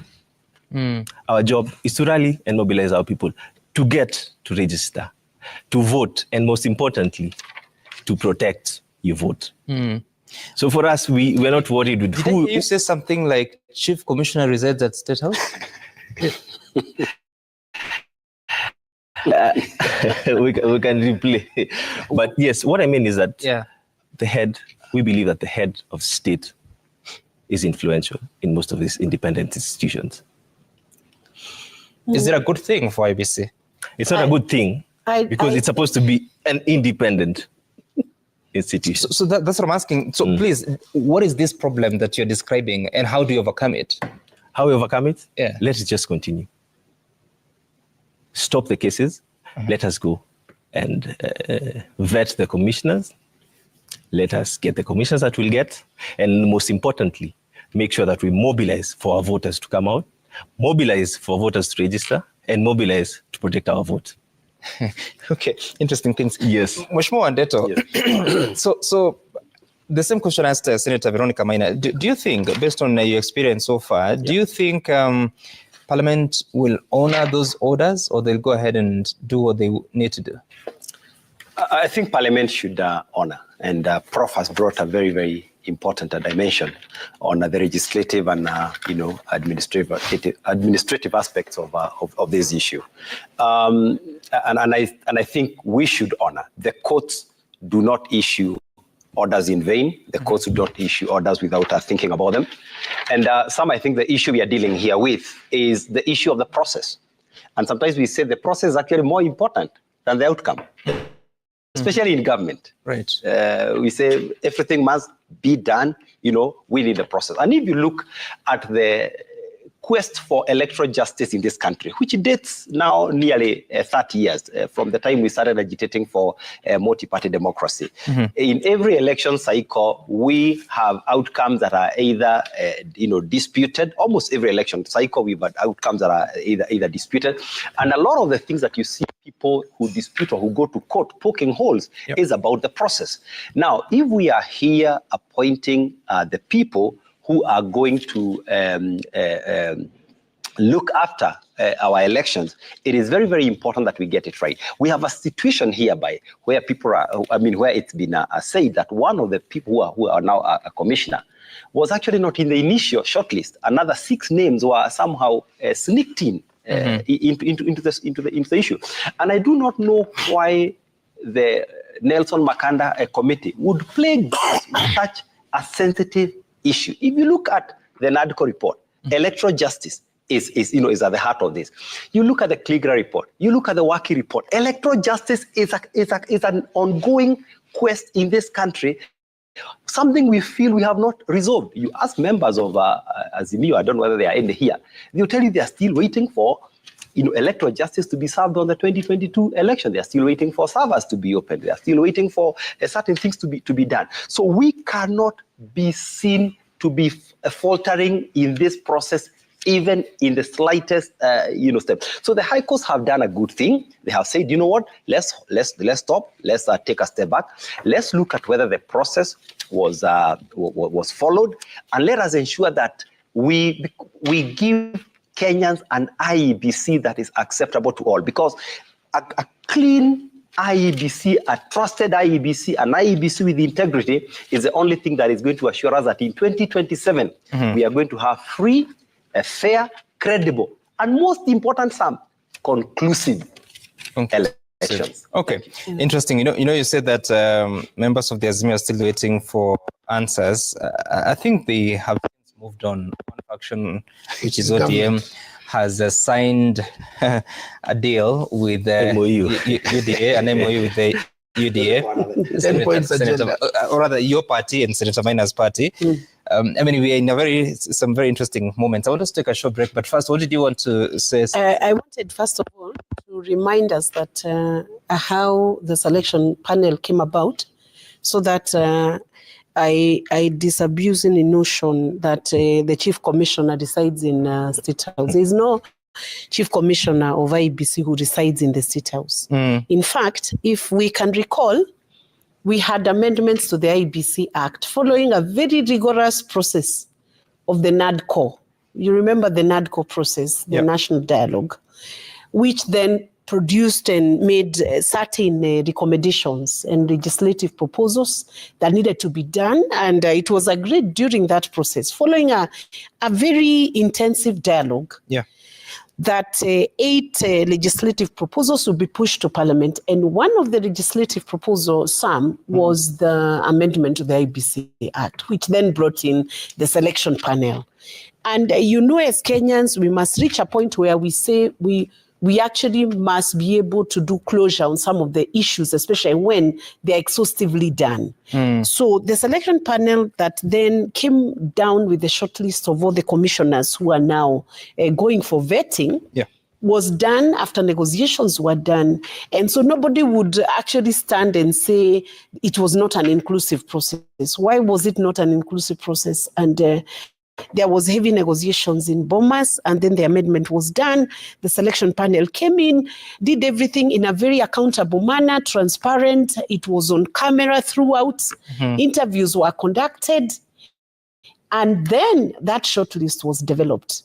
But we have a problem in Kenya because we are so anxious about electoral issues that even when the world is coming to Kenya and looking, like if you look at the observers who observed the 2022 general elections, they returned a green card saying Kenya has done very well. And indeed, even the level of scrutiny of the vote, the counting, the relaying of results, they gave it a very high ranking marks because they said even in UK, they did not have that level of scrutiny on the vote. Kenya, for some reason, it's almost like even a ballot paper is like legal tender. It's like the note. It has so many features that ensure that ballot is safe.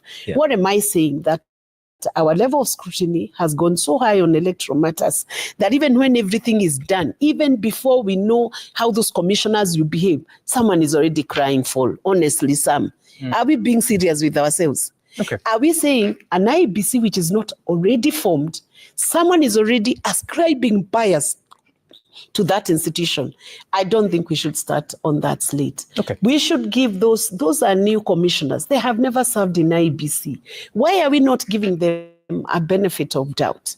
And when the court is determining such a matter, when the court is determining orders that are interim orders on such matters or injunctions or orders to block or allow something to happen, Ideally, they look at a balance of probability. Where does it weigh heavier?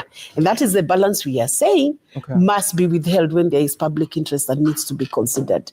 In this event, we need to look at 2025 vis-a-vis 2027, the remaining months that are there, even for that IBC to have full preparedness to conduct credible elections in 2027, we need to allow that IBC to be formed. All right. And of course, many gaps still exist at the Commission. You may recall, or you may know that they have lost quite a number of senior officers in the Commission at the level of directors, senior managers, and only the IBC commissioners themselves can recruit. The other pending issues, including the clearance of the Deputy Governor nominee for Meru County, who was also the Vice Chair of the selection panel of IBC, and of course, the many by-elections that are yet to be held after passing of various representatives. At the same time, some offices that have become vacant. And is it yesterday that there was a decision of the UDA party to expel Senator Gloria Oroba, and if that is upheld, then should need to be replaced, and only IBC can gazette the replacement. So we're taking a short break, but here is what's coming up. I want us to hear from the Principal Secretary, Foreign Affairs, on what he says about the Kenya-Tanzania issues of admission of some Kenyans into a neighboring country. Principles of EAC require of all of us as member states to facilitate free movement of goods and persons, but circumstances exist under which states may choose to decline entrance to their countries.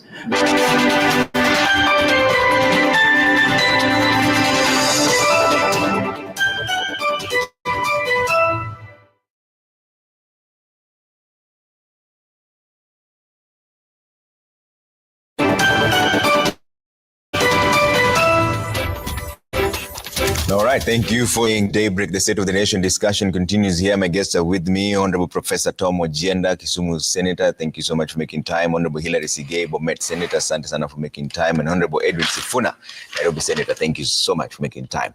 Now, there's a conversation about how does the country reconcile and how do people come together. There's some conversation whether the broad-based government is the solution or the new political realignments. But within the broad-based government, Senator Sifuna here had this to say yesterday.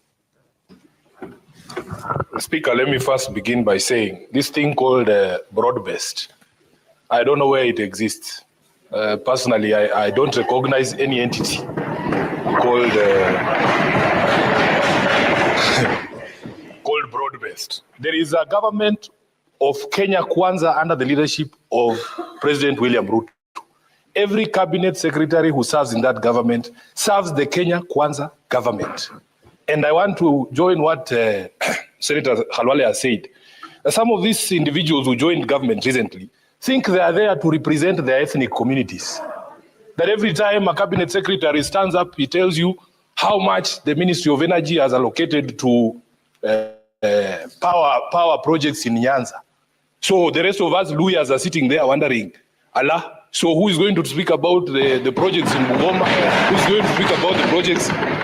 Honorable Speaker, I have said on this floor that as a Senate, as a Parliament, it is a responsibility of all of us, irrespective of our political parties, to oversight the national governments and the county governments. Honorable Speaker, if there is a problem with a CS, that CS must account to Parliament as an institution, not even to their political parties or this thing monster they are calling broad-based. It doesn't exist in my view. And then there's another one from Oburu Odinga, Senator as well, from Siaya. Listen. And I'm pained. I come from Siaya. When my own governor stands up and says, and he's annoyed. I don't know annoyed with who. He's annoyed. And he says that he just wants to talk the truth. The truth. What truth? Those who are annoyed, who think that this broad-based government is not right, they are actually vomiting on us from within. Why don't they get out and vomit from without? Because we want our party ODM to have a nice smell, and we want to move on with our people. Sifuna, are you against the broad-based government? Trevor, I'll repeat what I said yesterday, that there's nothing like a broad-based government. And when I said those words, I saw some people on Twitter tagging me saying, oh, but Sifuna, you signed a document, including somebody who's calling themselves a presidential candidate. And I just want to tell Kenyans. You mind naming that? He knows himself. There's somebody running around Western Kenya calling himself a presidential candidate. And I am happy that everybody who has declared that they are running for president is being examined on his past, his conduct, his words, and so on and so forth. But this one has no history. So I just want to encourage Kenyans to encourage that presidential candidate to read, to develop a culture of reading. So this MOU, I brought you a copy of this MOU because it has been 2 months since this document was signed, and a lot of things have been said about what this document is and what it is not. This document does not establish a government. In fact, the first time that the president used these words called broad-based was way back in July. The first time members of ODM joined government was way back in July. It was not pursuant to this document, you know? So there is no government called broad-based government. The government in power is a Kenya Kwanza government led by President Uhuru Kenyatta, not Uhuru Kenyatta, William Ruto. So when you speak about this thing called broad-based, me personally, I don't consider the government of Kenya Kwanza a broad-based government. It is the President Ruto's government. So there are a few things I wanted to address, Trevor. As I've told you, this document did not form a government. Number two, Sifuna did not sign this document. Sifuna did not sign this document. If you look at the signature page of this document, it has two names, President William Ruto and the Right Honorable Raila Odinga. Because I know this document inside out, I was there when it was being prepared. We were very tempted, Trevor. One of the provisions of this document, on page 1, it says that this is not a coalition document. This document does not form a coalition between UDA and ODM. I was very tempted to include something that I see. Sometimes when you download a document online, you will see a watermark is put there saying, this is not a receipt. I wanted to put that watermark on every page to say, this is not a coalition agreement.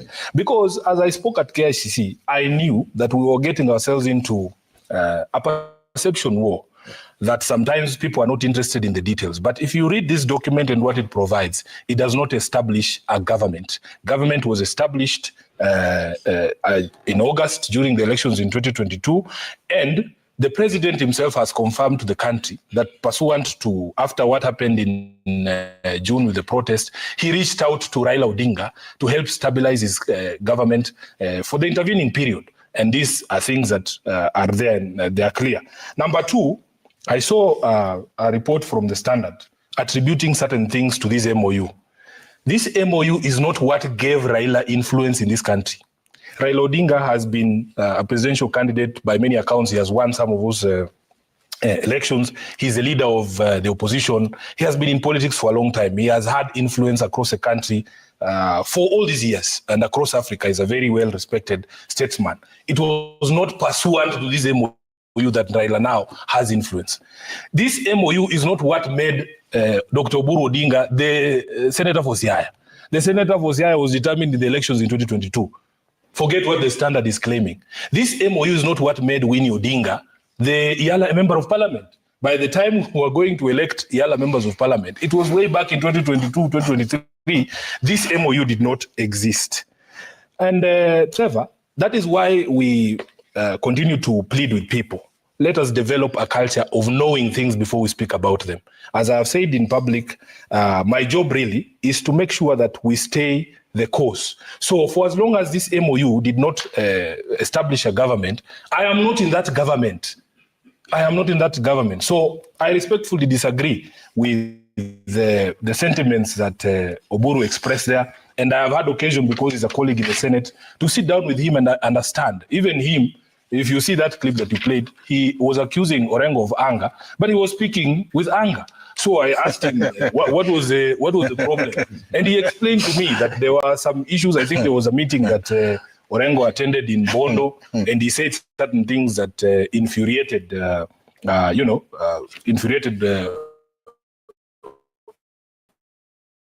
Oburu, and we have sat down as a leadership of the party to be able to, because it creates a lot of confusion, especially to us, the younger members of the party, when senior officials of the party fight in public. Now, allow me to say that the comments on the conduct of our CS. Trevor, if you ask these three senators, the main accusation against former Deputy President Rigathi Gachagua, why was Gachagua impeached? Why was Gachagua impeached? Because he was holding a national office but forgot that he was the deputy president for all of us. He was not the deputy president for Central Kenya. But every pronouncement, every time he stood in public, every time he appeared in public, he appeared only to be advancing the interest of his region and his people. That is the reason why we impeached Rigathi Gachagua. So you cannot have similar conduct from members of my party who have joined government. The every time we see you in public, you are only speaking in terms of the so-called development that has come to your people. You understand? And we wove into this MOU. Hey, I'm telling you, people need to give me time to read this thing word for word for them. We wove into this MOU a provision here where the two leaders, President Ruto and Raila Odinga, will respect the identity and integrity of the political parties who signed this document. So when Governor Wanga speaks, and I want to address the comment that he made about Governor Wanga. First of all, it is fair for Governor Wanga to demand answers from the government on the killing of Ongondowere, because it is a responsibility of government to protect life and limb. Number two,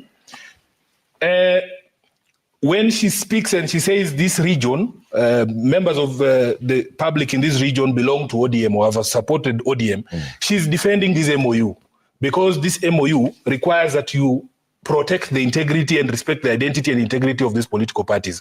What has happened is that under the guise of these so-called development tours, and you know everybody can see that it is politics at play, these development tours are meant to win political support for UDA in Nyanza. And that is the reason why Governor Wanga was saying, you must respect us in accordance with the MOU that you signed.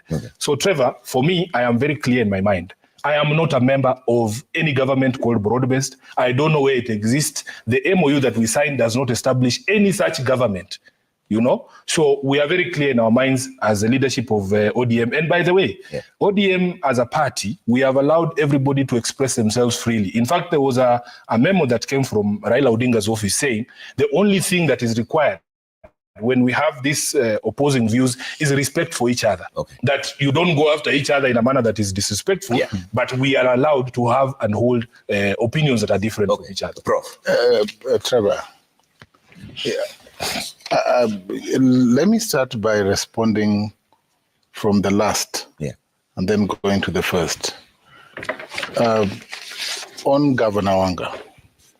Governor Wanga's statement and why I take issue with it, was to the extent that the funeral, which is supposed to be held tomorrow, would only be open to members of ODM party, because she said that she does not want to see any other person wearing any outfit, yellow outfit and things like that. Basically saying that UDA members or affiliated people are not welcome to the funeral. Ongondowere's colleagues, Ongondoweere, by the way, because he's a distant uncle, I know him. Distant uncle, distant in-law, someone I know, has an extraction from Meru because he lived and did his business in Meru before he came into parliament. So he has close associates who are UDA, very close associates. I also know, Trevor, that in Homa Bay County, where Ongondowere hails from, there are very many members of the UDA party. The concern, therefore, is that when, as a leader of a national party, you try to lock out members of another political party, whether in competition or not, Trevor, and whether or not there is an agreement that says that parties respect their space, the respect of space for a political party does not mean disenfranchising members with other shades of opinion from either attending occasions or being part of the affairs of ODM. The death, Trevor, touches everyone. I think it goes beyond party lines. Whether or not you are in UDA or Jubilee, if you lose your life, whether or not I'm in UDA or ODM, I'll be affected by that loss. And every person is affected. For instance, Trevor, the chair of Ongondo Were's committee, the National Cohesion Committee, is from UDA. How do you lock out members of parliament from UDA from attending a funeral in Kasipul? So one thing Sifuna has done today is that he's not angry. He's very good. I'm waiting for some of the things that you are saying. He's not angry. Might anger me. What you've just said now, you are not providing context. No, but I'm going into context. I'm going into context. Provide context for the words that one spoke. Yeah. Yes, I am clear about the words. They could be replayed. He said that he does not want to see mixed party, yellow, whatever, in the funeral. But let me say this. The cohesion, as a leader in this country, I am a leader, we must ensure that everything that we say brings our people together. That cohesion will be maintained. In fact, in that agreement that the document is talking to, that has not provided a coalition. And I agree with him that there's no coalition between UDA and ODM in the document that was signed by His Excellency William Ruto and the Right Honorable Raila Odinga. But that document speaks to an engagement that changes the framework of governance in this country. An engagement that brought in members of ODM, in fact, leaders in the party, into government. The Honorable Mbadi, then chair. That's not true. The Honorable Mbadi was chair of ODM, a former chair, leader of minority in the House. The Honorable Wandai, a former leader in the House as well, brought into government. The document, Trevor, created a new beginning. Yeah.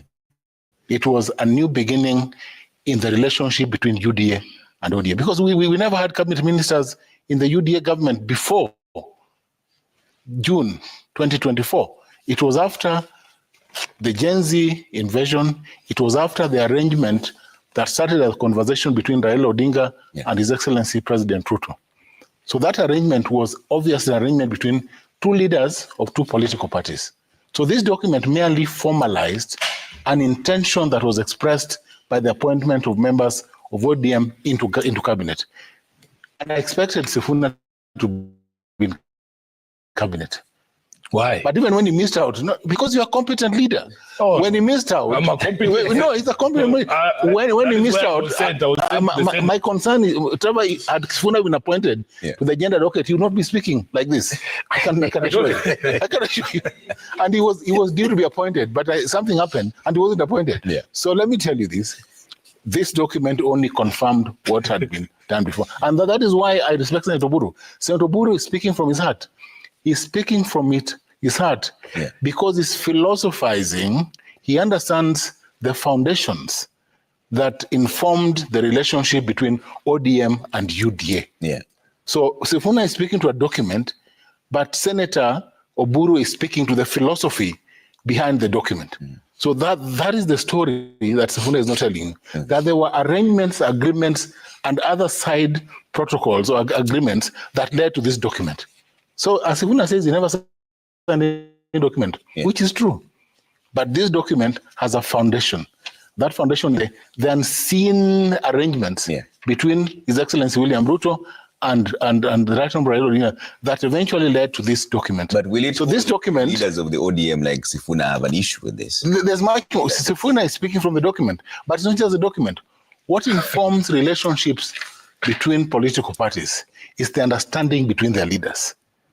Documents aside, it is that understanding. And it is that understanding that will define whether or not His Excellency William Ruto gets a second term. And that relationship is what has seen the several inroads that the Honorable William Ruto has made in Nyanza and other parts that support him. Let me tell you, Trevor, for the first time since the advent of devolution, and last time I told you, Kisumu so far in devolved funds has received 73.7 billion Kenya shillings. Migori 70.1 billion Kenya shillings. And we see projects that are live for the first time, a region that is marginalized, getting actual funds put into road projects that were never there before. A region that hardly benefited from projects. Now we see projects that will change the lives of people in that region. So Sifuna should not speak the way he spoke in Senate, accusing Mbadi of focusing on the interests in Nyanza, because he must focus on those interests, because we have been marginalized. Okay. Doesn't that then bring in the ethnic diversity? It is not, it is the national question, the regional question. A region that has been marginalized must be brought to the same level as the other regions. And that is what Mbadi spoke to, that in dealing with roads projects that were supposed to have been done during the administration of the Jubilee government and before, he's trying to bring up the region. For instance, the Lake Victoria road network, the one that will open the region, will not just benefit one county, it will benefit all the 14 counties in the LREB region. Okay. It will benefit all the way from Nyamira, Homa Bay, and all the counties connecting to Western. You see, Sifuna represents Nairobi, but he's from Western. So he should be happy that Mbadi is opening the Western region for him. Okay. Is there a broad-based government or not? There seems to be a bit of a push and pull here. Trevor, I'm liking this conversation because we are very objective.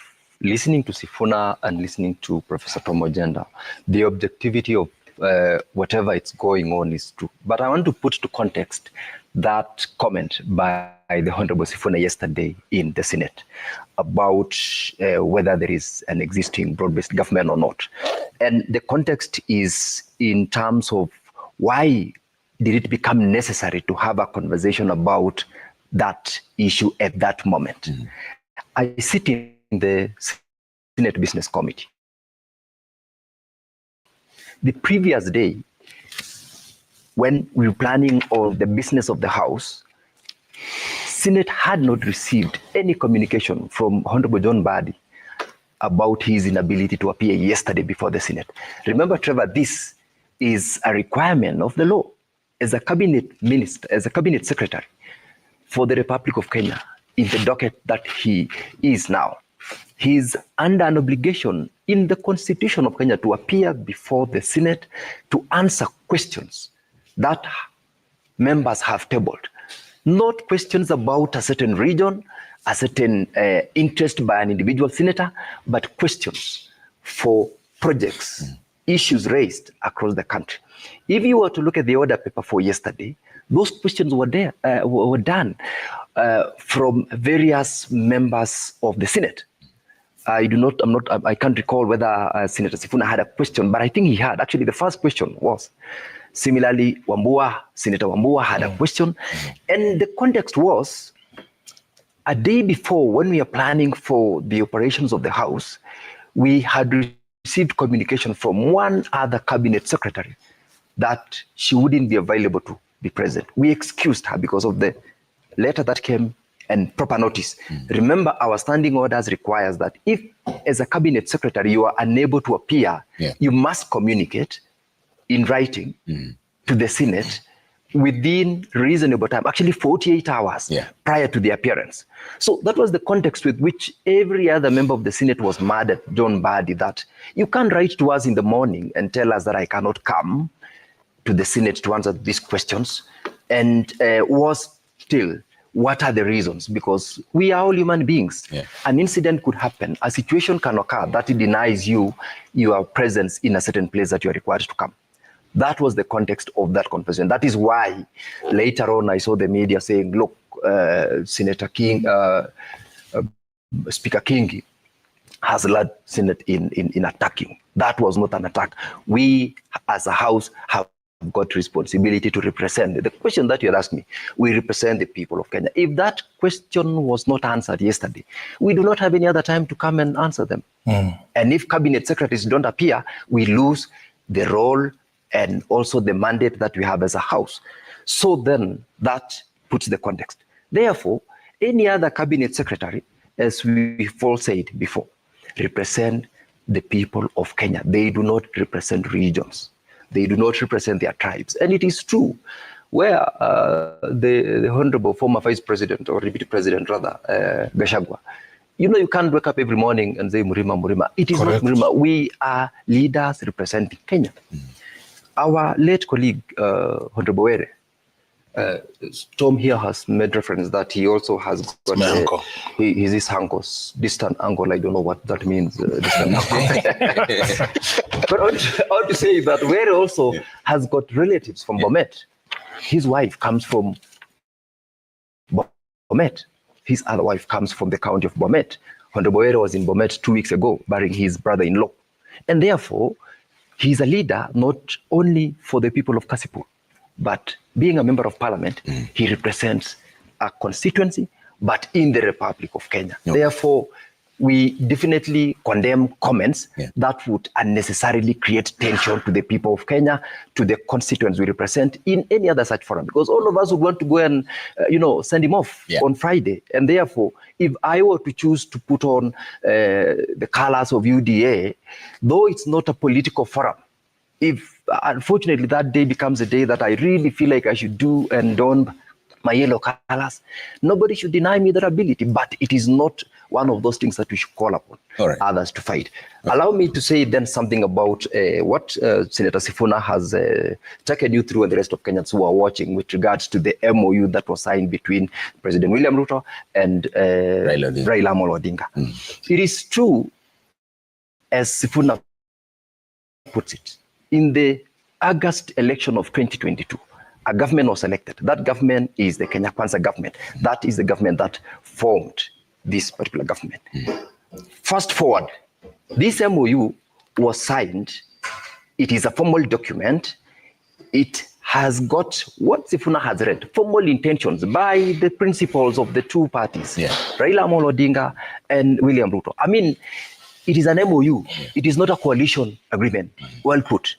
Because as a lawyer, I would understand the context of everything else. But then the issues which were captured in this particular MOU were formalized by that signing to show that these two principles set certain intentions on commitments to do certain things for the people of Kenya, to cooperate. That is why a number of my friend Sifuna would call them experts earlier on. Right now, of course, I know he still refers. They were brought in government.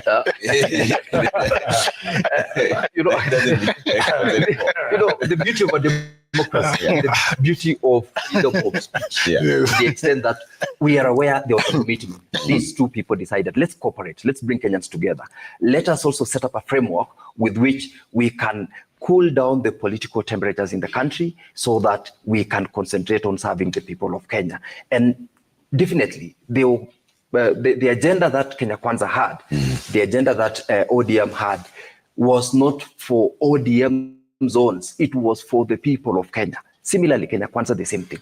Therefore, if we have convergence of mind as leaders and we have got goodwill to support each other in serving the people of Kenya, so be it. And that is exactly what we are.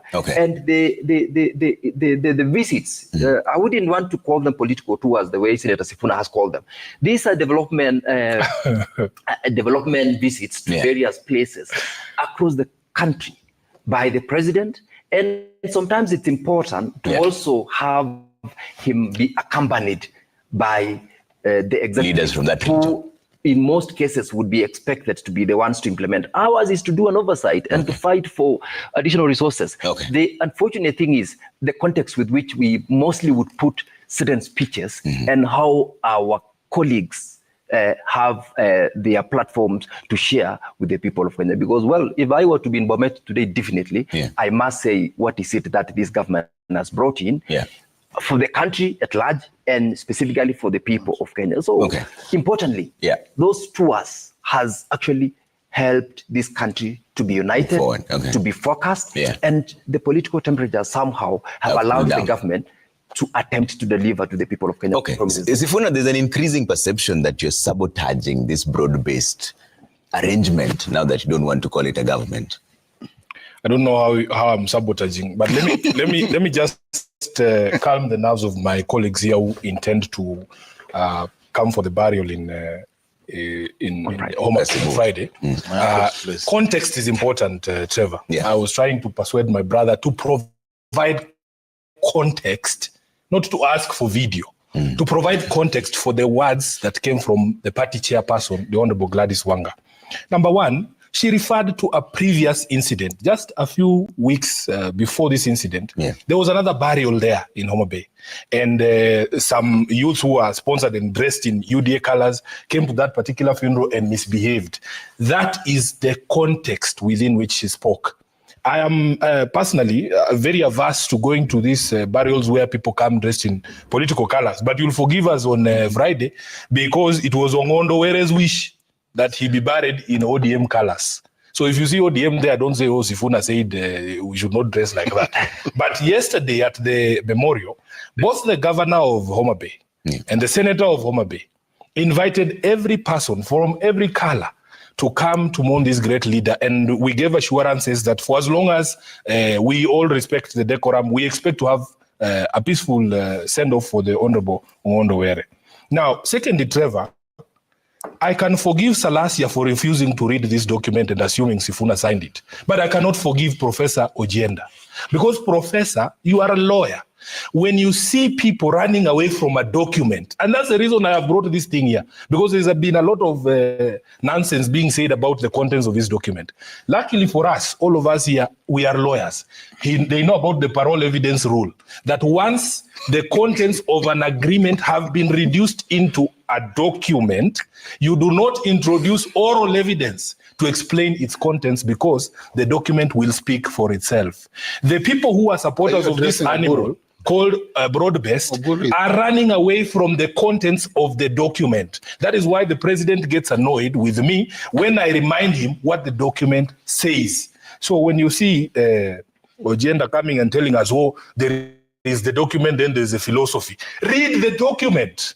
This document is not what brought the former chairperson of ODM into government. As I've said, Trevor, that so-called broad-based animal started existing in Ruto's mind before this document was signed. This document was signed on 7th of February 2025. By that time, Mbadi, Joho, and the others were already in cabinet. This document is not the reason why they are there. And if you want to understand the discussions that went prior, the philosophy is captured here, Ojienda, that we understand that a nation will not develop without reinforcing democratic governance and the rule of law. And I wish, Trevor, you brought me on this show alone so that I can explain to you the contents of this document so that people like Ojienda don't introduce things that are not there. You are a professor of law. Please don't behave like Salasia. Read the document so that you understand and explain to your people what it says.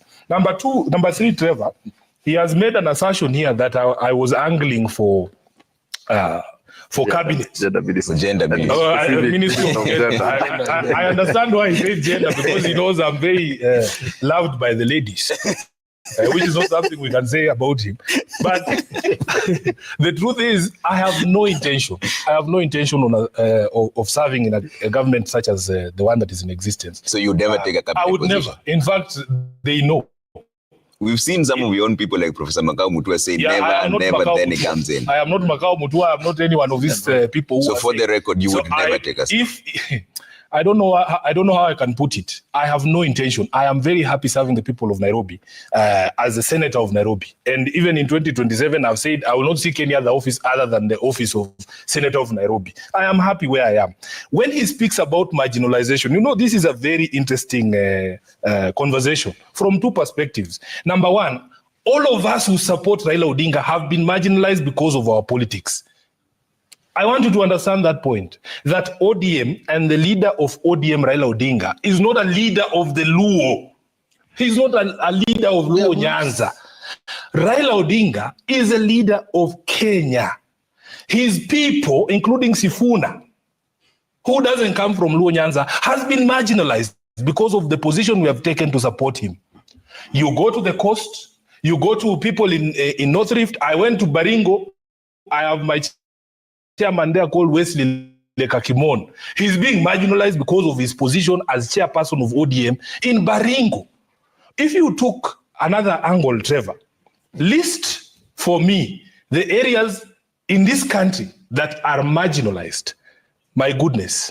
From independence, Honorable Ojienda, are you telling me that it is only Luo Nyanza that is marginalized? What would you say to the people of Turkana? People who have no access to water 60 years. after independence, if we truly were addressing marginalization, you would see John Mbadi telling us how he has helped the Ilchamus in Baringo as a people who are marginalized. The problem we have is when you characterize Luo Nyanza as the only marginalized area. If really we are addressing marginalization agenda, give us a list of the people of Mandera. You have an international airport in Kisumu. I went to Mandera and there is no runway. There is no runway. The plane lands on that. There is no electricity in Mandera. So when you are peddling your transformers there, when I see CS Energy saying, oh, we're putting these transformers here and there, remember the people of Mandera are not even on the national grid. So please, my brother, we are not saying that the people of Luo Nyanza or Western Kenya have not been marginalized. Let us approach marginalization as a national problem. And we are national leaders, Ojenda. You are a senator for the Republic of Kenya, elected by the people of Kisumu.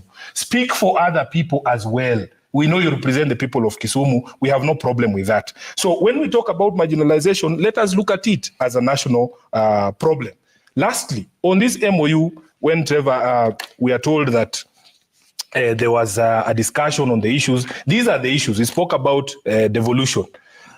For us to get the leader of UDA to sign this document, in fact, when we were preparing this document was prepared in my office in KICC. So I know the document. Others are asking me, oh, but Sifuna, why were you there? As SG of ODM, I don't speak for myself. I am not present in this event to represent Sifuna. As you know, we had a meeting of the Central Committee that morning to ratify this document. Yeah. And I went there to confirm to the country that the committee, that is the job of SG, that the committee has looked at this document and we have endorsed it. Because these are the issues that ODM believes in. The first issue there, it is to implement priority issues that came out of NADCO, including the cost of living, youth, and employment. We have talked about devolution, which he speaks about. It talks about defending against any clawback on devolved functions. When you see Raila Odinga saying the president should not be building markets, it is a devolved function. This is what this document speaks about. Devolving all funds allocated to devolved functions. When you see Raila saying release money meant for roads, it is pursuant to this agreement. When he says increase budgetary allocation, when I stand up in during the burial of George Odwor and I say you agreed to increase budgetary allocation to counties to 450 billion Kenya shillings, not 405. Yeah. The president gets annoyed and threatens to call founder members of ODM to discipline the SG of ODM. Because it is my responsibility. Agenda will not do this. I am the person who is responsible for this marking scheme. Timely and predictable disbursement of devolved funds. Yeah. This is something we fight over. Agenda is talking about 70 billion going to you to where? Even as we speak today, Trevor, counties have not received money since February, since this agreement was signed. So when we remind these people of what the document is, that is why you see they run away. Okay. They run away because they are failing. I have given them an E out of these issues, and I could go on and on. Out of these issues, there is nothing they have done. I think the only thing that, no, that's what I'm saying. My job, it is 2 months later, Hillary, my job as SG, I have the marking scheme. I can show you all these issues here, none of which you have done. I think the only one you have tried is opportunities in public appointments. And I think we are in the first budget cycle. We want to see equitable budgetary resource allocation in this current budget. So, Trevor, when you say I am sabotaging, by reminding us of our own commitments, you are being unfair. Because this is a document I know by heart. I was there when it was being prepared. As I've told you, it was done in my office, you know. So the people who are jittery, when Sifuna reminds us of our obligations, of the things that we promised to do, are the ones sabotaging this government. Okay. They are not me. Trevor. And I need us to talk about the political realignments now. This is very unfair. Yeah. That Sifuna came to this talk show with a marking scheme. And not just a marking scheme, but he has highlighted the marking. It's my document, Agenda. This document is public. No one stops you. You have no. Let me just say, all senators have the same facilities. You will find a printer in Sifuna's office and a marker. If the senator of Kisumu does not have a printer and a marker, that is his own problem. How can I be blamed for marking? Sifuna came for a fight. Yeah. against a coalition. And you've heard that. Yeah. The prolegomena to this document, which speaks to the lack of a coalition, is what he's spoken about. And then now he goes to the detail of the 10-point agreement that he has. And gives an E. Yeah. Senator Oburu marked this same document last weekend when we were in Migori for the launch of various roads in Migori and the projects. Did you have the document? Senator Oburu spoke from the heart, and he spoke to the philosophy of this document. And I think from judging from what I saw, Oburu gave an A, and you're giving an E. Yeah. That means you are speaking against the broad-based arrangement. But let me say this, Trevor, that on marginalization, Senator Sifuna has a point that several parts of this country have been systematically, over a long period, marginalized right from independence. So I do not say, Senator Sifuna, that Mandera, Wajir, and Turkana and other northern counties are not marginalized. They are marginalized. But the programmatic and deliberate effort by the president to bring these counties to the level where we have counties in central Kenya is important. And that is why the road network, Trevor, and you know that the president was in Northeastern the other day, Mandera, and he talked about connecting, ensuring there's connectivity right from the north to the center so that we have access from the north. It is only fair, Trevor, that the president, while visiting the southernmost county of Migori, also speaks to the same project so that we have that connectivity from Migori, Kisumu, all the way to Nairobi, so that we have development brought together in a manner that is rational, in a manner that develops the country as a unit. And that is the sense of the broad-based arrangement of government. So Sifuna, do not fight a government that will help you in the end. Because Sifuna is just looking at Nairobi, a cosmopolitan with diversity in ethnicity and all those things. We have to deal with counties that have problems, counties that require development projects, but that eventually feed Nairobi. Yeah. And that is why it is important for Sifuna, when you speak about a broad-based arrangement, an arrangement that does not discriminate, an arrangement that ignores political views and political party affiliation, an arrangement that brings together all the people in this country. He should support the broad-based arrangement the way Senator Oburu, who is our senior most. Remember, Senator Oburu is serving his 6th term in the National Assembly. He has sat in all these assemblies. When Migori spoke to me and he told me that whilst President Ruto may have served 4 or 5 terms, he was the senior most elected member of parliament, having served 6 terms. And please respect Oburu. I have not disrespected him. Yes. You are trying to set me up. Oburu, who is my friend, my senior, my mentor, I have told you, we had a conversation with him, and he explained to me why he was also angry. I have said it. Okay. Would you rate that document an E? Now that Honorable Sifuna has taken us through this document, not for purposes of this debate, but for purposes of putting to context the kind of an arrangement that is existing in the government of the day-to-day. He has also gone, and it's true, as he said, I mean, the document can speak for itself. I do not, however, agree with the marking scheme that he has given an E, because I've just gone through it. It's his document. I didn't carry this, although I have a copy of it. It is true that this is a public document. For instance, he's agreed that under aspect number 2, inclusivity of all spheres of life. Let me start from where he said that it's an ongoing thing. Ordinarily, and as a leader, it is not possible to get into office today and resolve all those issues hanging within that day. So it is true and correct for him to say the inclusivity aspect, which was item number 2 in this particular document, was agreed, is ongoing. It is indeed ongoing. However, when we say it's ongoing, you know, it cuts across so many things. You include people, first of all, in governance. The rest of those other things now will flow because it is through this kind of inclusivity in leadership and governance that the marginalized areas will be reached. That is why the president has been going around the country from Western, Nyanza, Yesterday and the previous day, he was in Narok, places where people, quote unquote, have for a very long time not seen. I mean, there are places in this country where the president has never reached, and it's only in this particular arrangement that has happened. So that being one of the core agreements that were arrived at in this document, it doesn't serve to be an E, for instance. Number two, the NADCO process, which was one of the first things. And I know Sifuna and Professor Tom here will agree that we have prioritized the position of the document that was called NADCO, which actually collected views from Kenyans. It was passed in the National Assembly. We have tabled it in the Senate. We had a mediated version. That in itself is an achievement that has been brought out by this document. That has happened. I have looked at the aspect on the protection of devolution.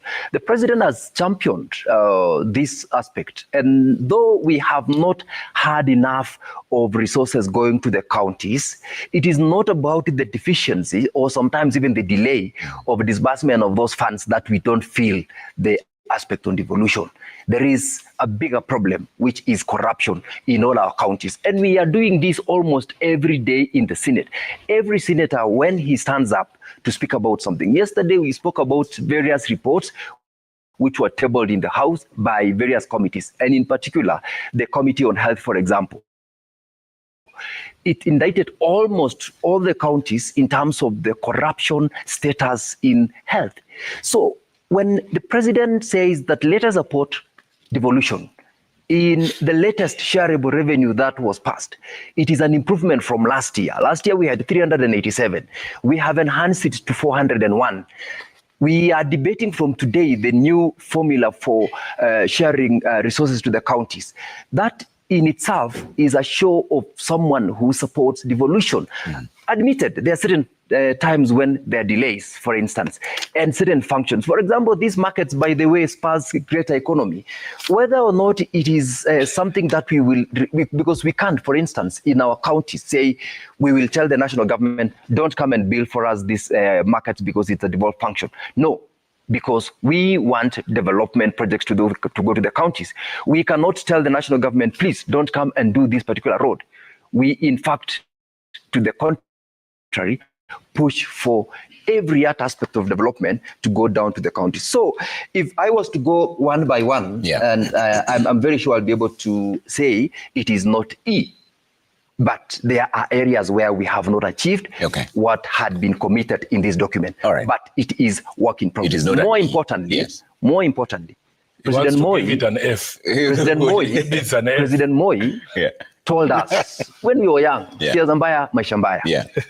I keep on saying it because if we politicize everything in an environment that is very murky, that is unstable, that is, we are fighting left, right, center, we don't do anything. But in a situation like where we are, there is an aspect of unity from among Kenyans, especially in the leadership level. We are able to push for certain commitments to serve the people. And that is exactly one of the greatest achievements. We used to have Tuesday and Sunday demonstrations in the streets, sometimes led by my colleague here. But right now, we are focused on issues to the extent that when Honorable John Mbadi fails to appear in the Senate, we speak in one voice. When a cabinet secretary does the wrong thing, we speak in one voice. Not because we have got political differences, which is given, we should always be having our different opinions, but because we know what? We have a common agenda, that is the agenda to serve the people of Kenya. Speaking of moving forward, and so it can never be an E. Give it a B. What did you give it? A B. Give it a B. Let's listen. Don't be shocked, Sifuna. That is exactly the case. Okay. President William Ruto spoke earlier on this political realignments, and also the Deputy President, Professor Kindiki, and this is what they had to say. Listen. Tuunganishe Kenya. Ndio tupange mambo ya kilimo, tuondoe njaa. Tupange masomo ya watoto wetu, tuondoe ujinga. Tupange uchumi wa Kenya, tuondoe maskini. Na msikuwe na wasiwasi, hawa wengine nitawakaranga hapa mbele watashangaa. Ati wanafanya mikutano ya kupanga ukabila. Hao jamaa waambiwe, sio ati hatuko ready, we are ready for them. Siku ya kampeni ikifika, tutawamalizia asubuhi na mapema. Kweli si kweli? Now, do you still hold the ground that President William Ruto will lose the election in 2027, even with support from Raila Odinga? First, campaigns have begun. I don't know what the Deputy President is talking there. He's addressing a rally, a political rally. they have already begun campaigns for 2027. Let me say one thing about what my colleagues have said. I will answer your question. As senators, really, there are things that I don't expect a senator to say. If the document says, Hillary, that we must protect devolution so that there are no clawbacks, if the national government wants to undertake county functions, there is a procedure. CDF. There is a procedure for that. You cannot be supporting it, and yet you are sworn to defend devolution, devolved units, and their governments. Thirdly, Trevor, if indeed Ojenda was honest about dealing with the question of marginalization, there is a fund established under this constitution called the Equalization Fund. He would be pushing for the national government to honor its obligations under that particular fund, so that all of us who have faced marginalization, and I've said, all of us who support Raila Odinga, we have been marginalized, and Raila Odinga is a leader of all of us. Let us also not forget William Ruto's role in that marginalization. In the past 10 years, it is this same William Ruto who was deputy president of the Republic. So when that marginalization was happening, as they are saying these days, how has he suddenly become clever? Where was he in 2013, 2020, when all these road projects were being taken to these other areas? When we in ODM were being marginalized by the Jubilee administration under his stewardship together with the former president, where was his cleverness? Where was his cleverness that we are hearing from here? Now, to your question, lastly, there is something he said here that the president has championed the devolution. Last year, in fact, it was the last financial year, we were shocked as a Senate. We passed a bill, the Division of Revenue Bill, allocating 385 billion Kenya shillings to county governments. The president brought it back with a memorandum suggesting that we as a Senate cut that allocation back to 380. This is the same president who stood up recently and said, awachiwe barabara za county. The constitution under the fourth schedule defines two levels of roads, national roads and county roads. A supporter of devolution cannot stand up and say, muniwachi hizi barabara. Hillary, let us be honest even in these discussions, that if there is an enemy of devolution, you say this is an enemy of devolution because of his own conduct and his words. If it were not for us as a Senate to stand up and say, we cannot send money that is less than what we had allocated, even in the previous financial year, counties would not have gotten this 387. That was not William Ruto. It was me as a senator sitting in the mediation committee with the National Assembly, fighting for those resources as I swore to do. To your question, Trevor, ODM, we have said repeatedly, including as recently as when we were in Mombasa for an event there with Honorable Raila Odinga, that ODM exists to fight for political power in these democratic processes. We still intend, we have not given up our quest to lead this country. So we will be in the field to face whoever it is else will be there, including President William Ruto. And the natural consequence of that is we will make him a one-term president because we want to grab that power from him so that we can do the things that we are saying we believe in. That is my straight answer. And it doesn't matter how cleverly you people frame this question. My views are never going to change, Trevor, because I still continue to receive feedback that even with this so-called, call it broad-based. There's no broad. Call it broad-based. So-called development tours. He is still facing a lot of resistance. Tom Ojenda, my brother, let us focus on software issues as well. I was explaining to Oburu because he said, which other rights do you want, you people? If you have gotten roads, if you have got... That's not all it is about, There are software issues in this country. I have said here that we want a democratic state, and which is what this document says. Unaona, Trevor, these people don't want to read this document, or they don't want me. But I've read it.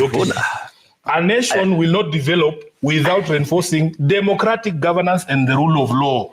My brother, democratic governance is such that you cannot go after the BBC for just telling you that this is what happened.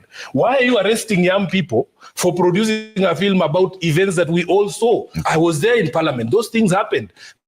The BBC is not fabricating anything. And in fact, all your media houses, including Citizen TV, covered these events. So why are you arresting people for just expressing themselves. That is running contrary to this document. Okay. So you're confirming that ODM will field a presidential candidate? I am saying this political party called ODM exists for only one sole purpose. We are not like Third Way Alliance, which exists to go to court. We exist to compete for political power. So ODM has not given that up. In 2027, we will field candidates for all positions. A good one to debate is just come back, Trevor. Trevor, I do, and Sifuna should have answered this. I do not know what he will do if ODM does not field a presidential candidate in 2027. I don't know where he will go. Sifuna will support President Ruto for a second time. He may talk loudly here. I am here. But here, because he'll have no option. He'll either have to support Matiang'i or Ruto. I'm sure he'll choose Ruto. But Trevor, let me say this. Number one, that these meetings that the president has had, including his address in Narok, are topical. They are on questions on development, and they are on questions of the state of the president showcasing what he has done. The 10.5 billion road fund that Sifuna has spoken to, and that has led to the debate between the Right Honorable Prime Minister on whether or not this money should be taken to the RLF, should be taken to counties or appropriated through the National Assembly. And hence, what we've seen, the move by members of parliament to purport or to try to change the constitution to introduce or to constitutionalize NGCDF, which we have seen, Trevor. Now, it is live that the president is simply telling Kenyans that we can do projects that will help the nation in various ways. Trevor, I just wanted to say this. For instance, the rehabilitation of Mbeta, Homa Bay, and Kindu Bay piers takes 600 million. The Ngege, Mapera, Rabur, and Kawa Osingo Nyaduong roads that form part of the Lake Victoria Ring Road, the Rusinga Ring Road, and the Mfangano Ring Road are important. This will be done at a cost of 1.2 billion. The president was simply saying that if you give me these sums of money, if they're appropriated for purposes of roads, they can be used for the national good and to ensure that we improve the road network in the country. That has nothing to, this is a fund that is sitting out there and that people cannot agree on. MPs are now trying to fight to have this fund brought into their basket of CDF so that they can manage or run over things that then conflict with what Suna is saying, the Constitution. And as Senator, I agree with him. We are here to support devolution. That is why the 387 billion appropriated to counties needs to go out there to help governors deliver to the people in our regions. And that's important. But Trevor, I want the president to visit every county and to preach the message of development, bring leaders together under the broad-based arrangement, because that is the only way this country will be cohesive. And ignore small incidences like what I saw, someone throwing a shoe in Kuria during the Migori tour. After we left Suna East, someone threw a shoe. I think he was trying to capture the attention of the president because the crowd was huge. But the public should know that you don't have to throw a shoe to capture the attention of the president. That is conduct and becoming, that is a violation of the Constitution. You do not attempt to do such things in rallies.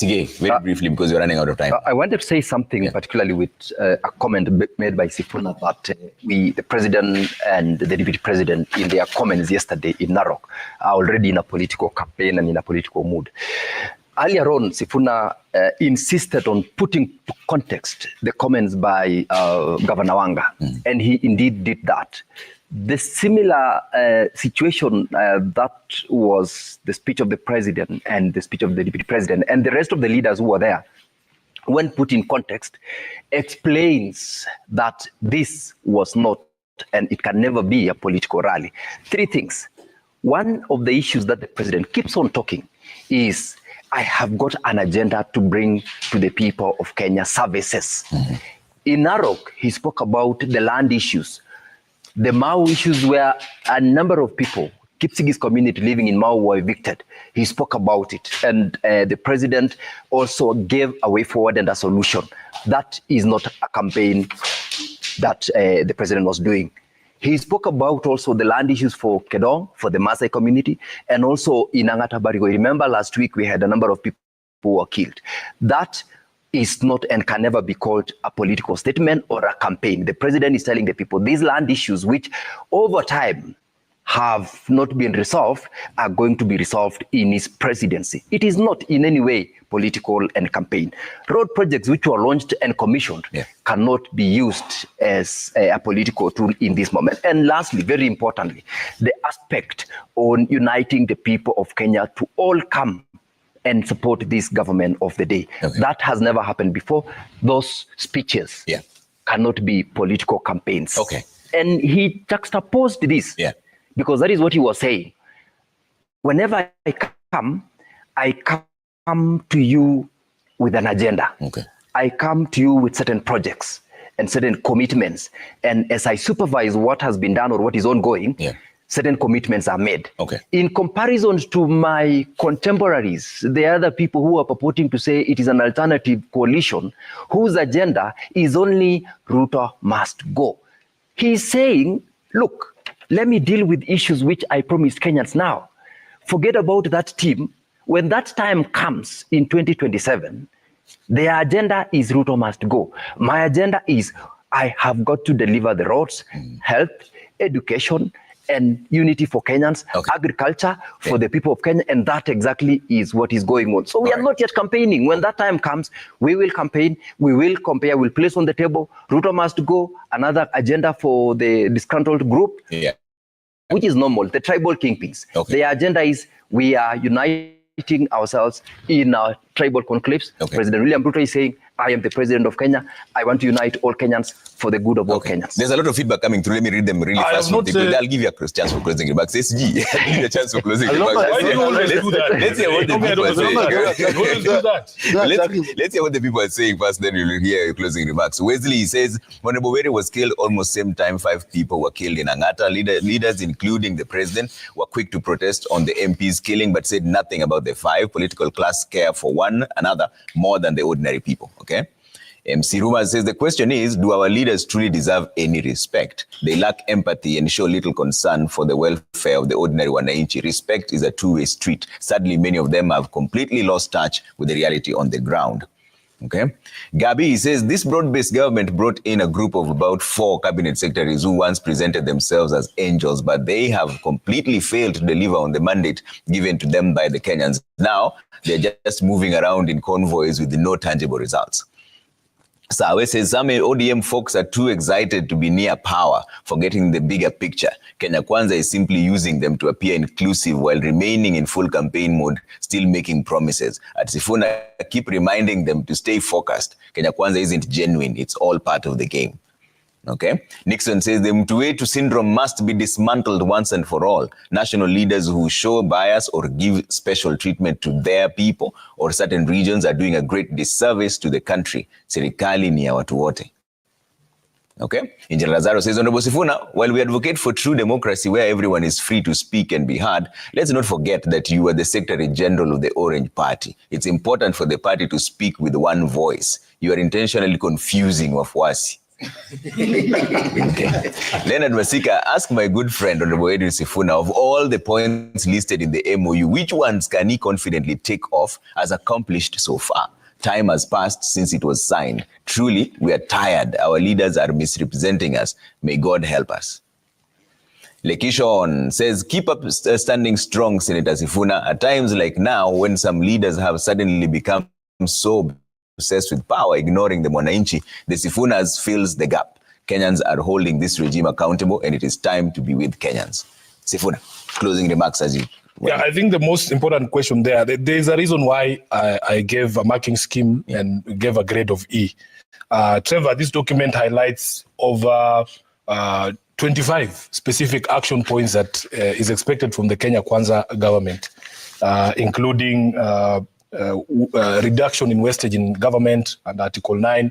You've seen reports that we are spending another 900 million shillings refurbishing State House again. The question of suppression of free speech I have spoken about, and free media, about the attacks on the BBC simply for highlighting things that happened. Compensation for victims. All of those things are in this document because, Trevor, as I told you, we knew what we were doing when we were preparing this document and signing it. From the ODM perspective, we knew what we were doing.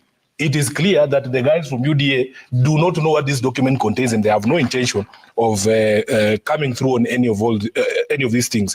So of these things here, I think the only one which we have attempted to do, there was under Article 5, to provide a legal and institutional framework for addressing conflict of interest amongst public servants. We in the Senate passed a harmonized bill on conflict of interest that was harmonized between the National Assembly and the Senate, and is the chair of the JLAC. He knows the details. But the president has sent it back to us. I don't know what else he wants. I have not read that memorandum, but we will abide, because for me, for as long as I signed the document, I am bound by that document. There is someone who has said that I'm confusing Wafuasi. I am not confusing Wafuasi. I have a responsibility as SG to maintain focus for this political party, and it will offend people.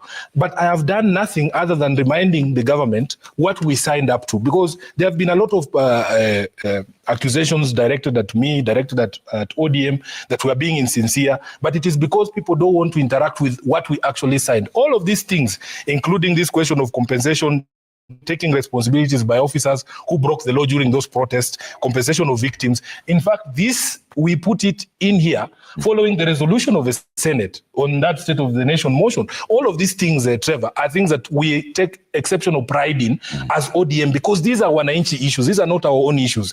Has the government addressed the cost of living, the youth unemployment? Have we dealt with the 2/3 gender rule? None of these things have been done. So if you have done 1 out of 25 and Sifuna gives you an E, how is that a bad thing? Okay. It is for them to show this document and tell us, we have done this, we have done this, we have done that. Okay. But for as long as we are not a nation governed by the rule of law, for as long as we are not a democratic state, we will have to continue to remind each other of our obligations without people appearing to be sabotaging anyone. Okay. Now, lastly, a vote is an individual decision.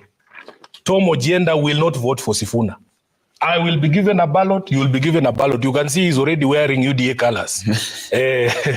He's already wearing UDA colors. So he has made a decision that is going to support William Ruto for re-election. I do not begrudge you, Ojienda. That is your personal decision. Sifuna Edwin Watenya. I can give my ID number. Should I? Will not be voting for William Ruto in 2027. He should also respect my decision. Okay. Thank you. All right. Prof, very brief. I always knew that. I always knew he would vote for the Shago, but now see. No. No.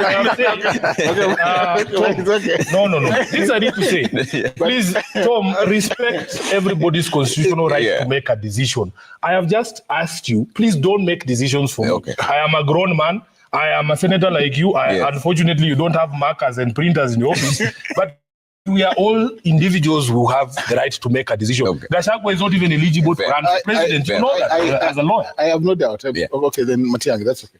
I have no doubt. I have no doubt. Of course, I would support President Ruto for a second term. That is, there's no connection between that support and this tie. This is a tie. My ties are expensive, and this is just one of the ties I bought. Nothing to do with UDA or the color. That is also a breach of the MOU.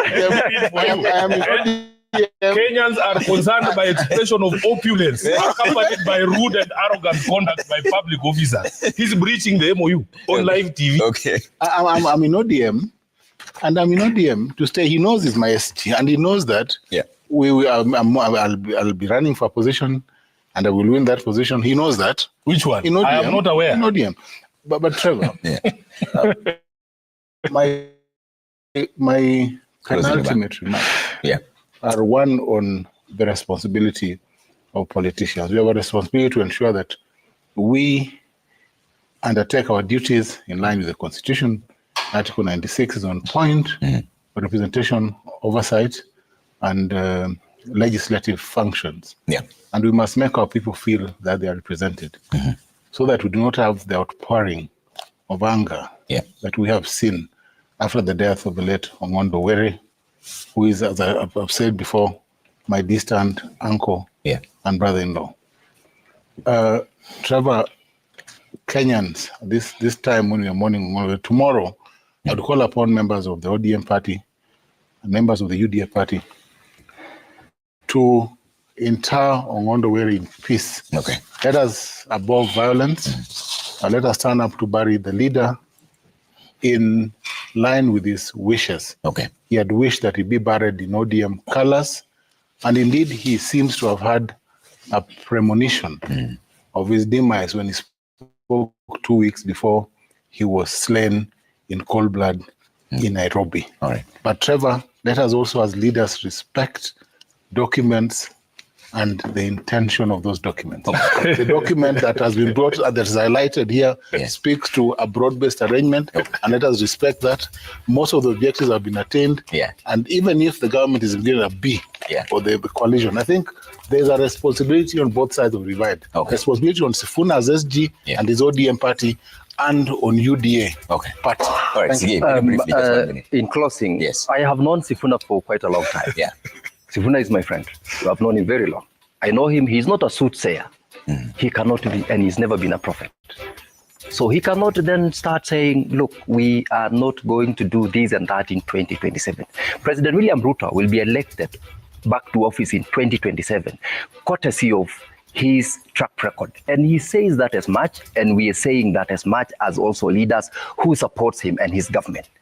Comes 2027, we will have a marking scheme, not the document that we've shared here today from Sifuna. We will have a marking scheme on the projects, on the commitments, on the development direction that President William Ruto's government will have taken. And it will be on that basis that he'll be elected. And I can dare say, from what is happening, what we are doing, we will be on track for a re-election in 2027. And I'll be very happy because I know that time, Sifuna, though we are celebrating the freedom of democracy and speech and choices, the choice that he will make at that moment will be a choice that we will all be happy. And I will be very happy to share the platform and celebrate together the re-election of President William Ruto. I brought another document. that will also be, I just want the public to see it, because this is the other document we will be using as a marking scheme. This document is also a public document about the performance of the economy. All right. I wish that time, because it makes grim reading. We will discuss that document. Thank you so much for making time. That is the State of the Nation. Coming up next is Cooking Tips. Thank you, gentlemen.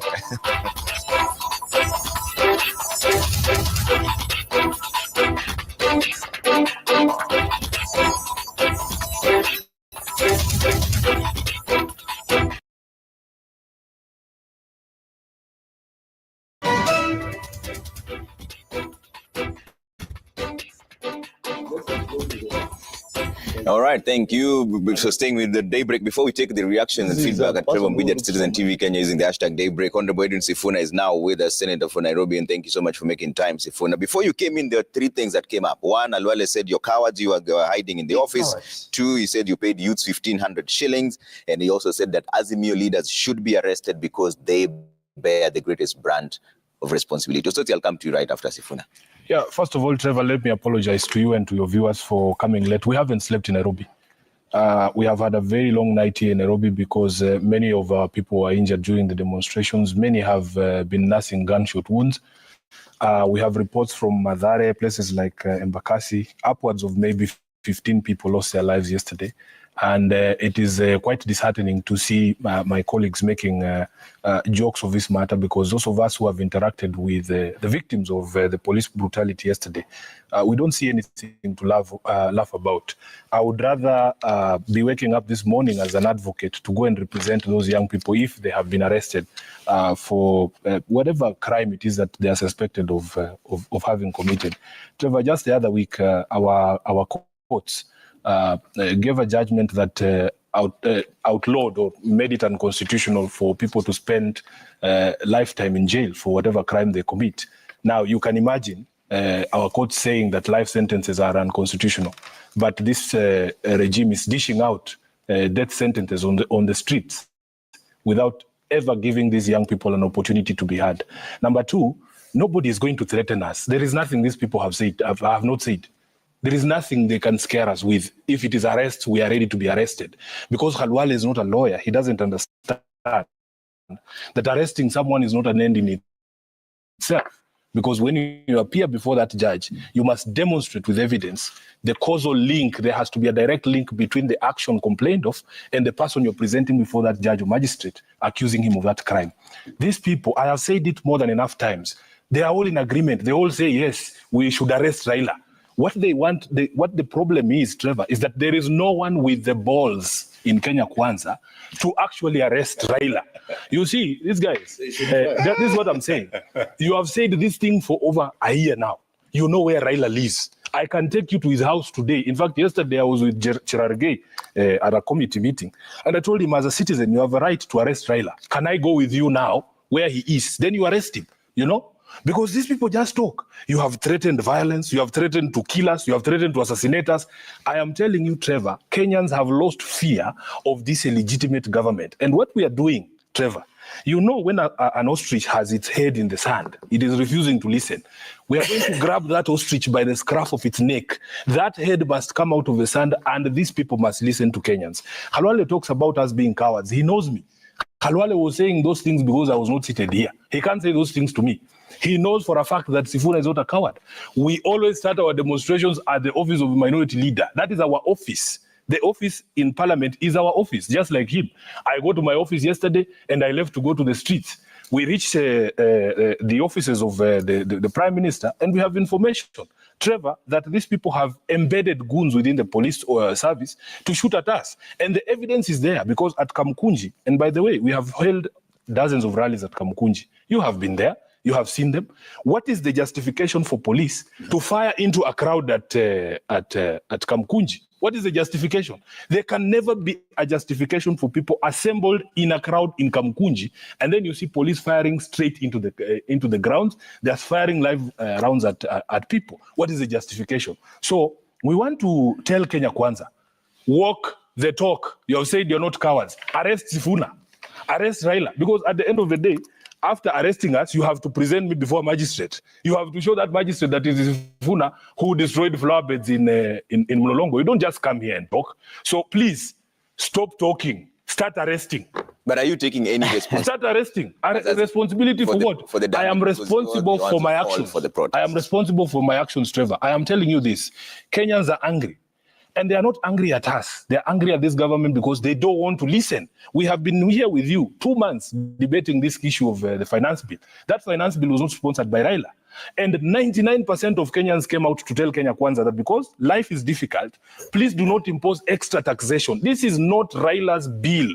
This is Ruto's bill. It is Ruto's act. It is his signature on that act. It is the signature of William Ruto. Okay. If he had listened to Kenyans, the sort of anger that is out there would not be happening. And Trevor, I want to add one rider. You people, this country, this illegitimate government, is better off when it is known people like Sifuna, like Raila, like Osotsi, leading these demonstrations. The day Kenyans take this matter upon themselves, Trevor, there will be no one to call to the table. It is better if you know it is Sifuna calling demonstrations. And by the way, from next week, 3 days straight of mandamano, Monday, Tuesday, Wednesday, until William Ruto understands that the people are suffering and repeals this law the same way that he imposed it upon them. Okay. Osotsi, Osotsi was also called a coward. Let him respond. You cannot. It was accused of spending 1,500. Let me tell you one thing. You see, this is how Kenya Kwanza trivializes issues. The issues I said in my opening remarks were that we had excessive police brutality. And I said that all the people who have died in this demonstration, they are all victims of the police brutality. They were shot. There is no single individual. And I challenge Halwale and Kagucha here to produce any individual who has been killed who doesn't have a gun wound. I challenge them to produce. Number two, I raised the issue of the pre-demonstration statements by none other than Ruto himself. He was seen on TV angry and warning that as the president, he will not allow demonstrations. He will not allow laws. That kujeni muone. We have seen a member of parliament, and I have a clip here. If you allow me, I can give you the clip you play. A member of parliament, the member of parliament for Kuria West, came out and said police should shoot those demonstrators. He has not been arrested. The guy is still there. And in Migori, you saw what happened. Yeah. One of the victims was from Migori. So these are serious issues that I expected an experienced politician like Bon Khalwale would come and address instead of going into trivial issues. Yeah. He's talking about Vihiga. I was not in Vihiga yesterday. Did you pay anyone 1,000? We don't pay our people to demonstrate. People just demonstrate on their own. Trevor. He has talked about me being in Vihiga. I was not in Vihiga. He has talked about me being in the office of the whip. I was not in the office of the whip.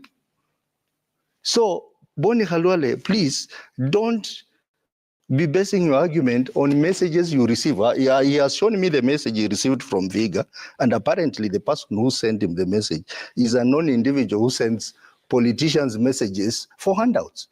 And even that individual, and I know him by name, I have just employed the son the other day. Okay. Yeah. So the thing is, let's focus on serious issues, like the issues Senator Sifuna is raising, that he has not slept. He has been up and about trying to deal with the issues of police brutality, the killings. And the killings are more than the 6 that we are being told. So many people in Nairobi have been killed by the police brutality. What are we going to do about this police brutality? A member of parliament, as senior as Boni Khalwale, who has gone through this process of demonstration and police brutality, should be the last person to glorify police brutality and killings in this country. We want to have a situation. Please, you know you are the only member of the National Assembly seated among the senators. Senators, we are very responsible people. We don't encourage heckling. You need to listen to me as I talk.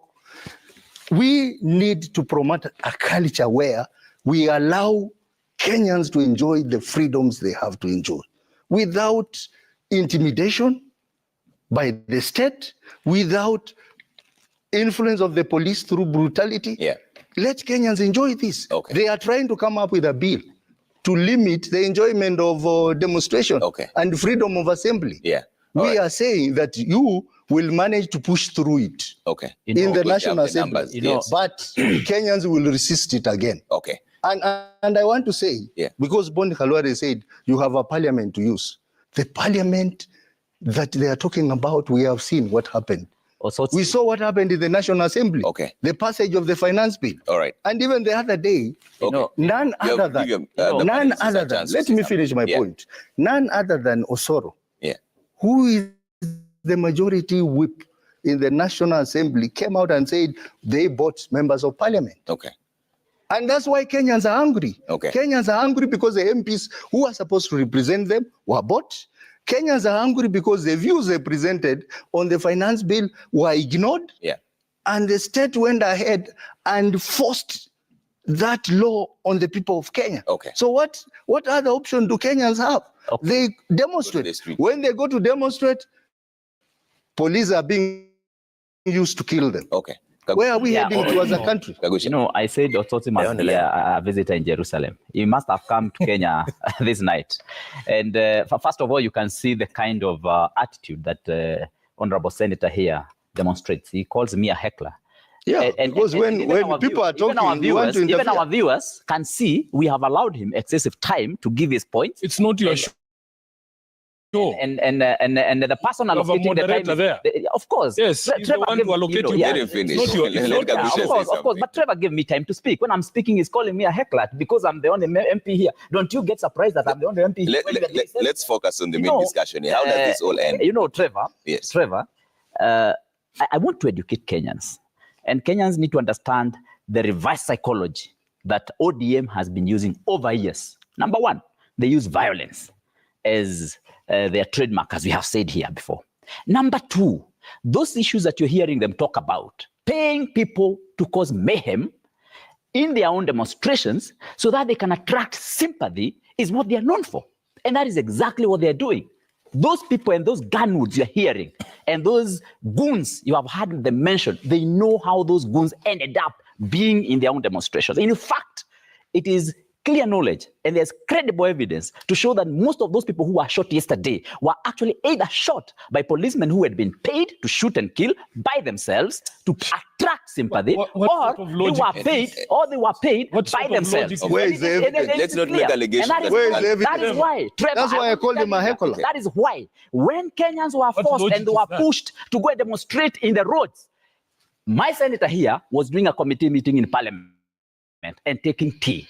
My senator here was also in the minorities office taking tea. They were not out there demonstrating. Our senator here in Nairobi only came out in the night to go and count the number of deaths that were meted on their own people by their own arrangement. I want to tell you this. Good Kenyans, we agree we have problems as a country. We agree that there are serious challenges to do with the cost of living. But those challenges are not going to be handled when we mix our issues with the ODM issues. Because ODM, they have their own troubles.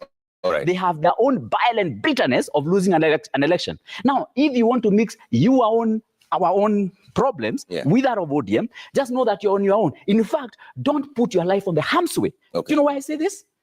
Even though we have challenges of high cost of living, you have heard Otosi repeating here something that has been repeated severally, that the majority whip did say. But can you imagine that you as a Kenyan, when the finance bill on the table or was on the floor of the National Assembly, your member of parliament, who is now calling you to come and demonstrate, opted to go abroad and get per diem instead of sitting down and helping you to oppose the finance bill that did not believe in. Now, the same member of parliament, after eating and consuming that money that he took in per diem, if at all that is true, and it has been said by both sides, so it could be true, after they did that, now they are calling you to go to the road and demonstrate. At the same time, they are not on the road to demonstrate. In fact, they are in their offices, conducting their meetings, eating sitting allowances, and then calling off the maandamano in the guise of, we know they are goons who have been hired. And yet they know they are the ones who planted those goons. And there is credible evidence by the way to show that. And that is why the politicians themselves do not go to the road. How do we end this entire conversation? Because now there's just blame game on one side or the other side. How does this stop? It is very difficult. Because on the one hand, when the state moves, the other side feels that they are just thumping because they have the instruments of force. On the other hand, when the other side moves, the side of the state believes they are doing that because they have armless people who they have poured in the streets as sitting targets. So it's not a debate that can end. And this is why I want to repeat that let us test the Constitution. I want to see Article 37 being prosecuted in court. I want to see when we say the people who bear the greatest responsibility,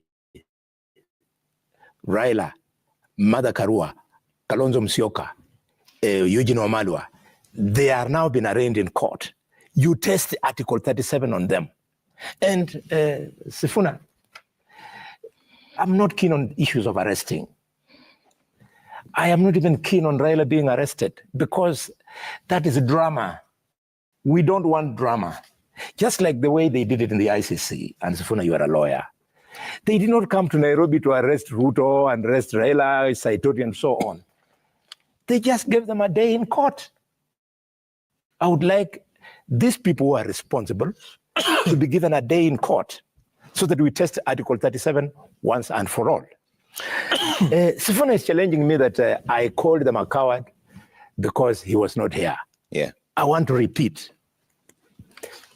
Sifuna and Osotsi are cowards for the following reasons. One, I have already told you their cowardice in respect of these demos. If Sifuna was a guy who leads from the front, he would already have been arrested by now.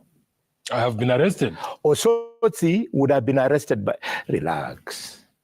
For how long am I going to teach you? I have been arrested. State facts. For how long how long am I going to help you? I have been arrested, Khalwale. By now, with all this protraction of what's going on, he would have been arrested, he would have been arraigned in court.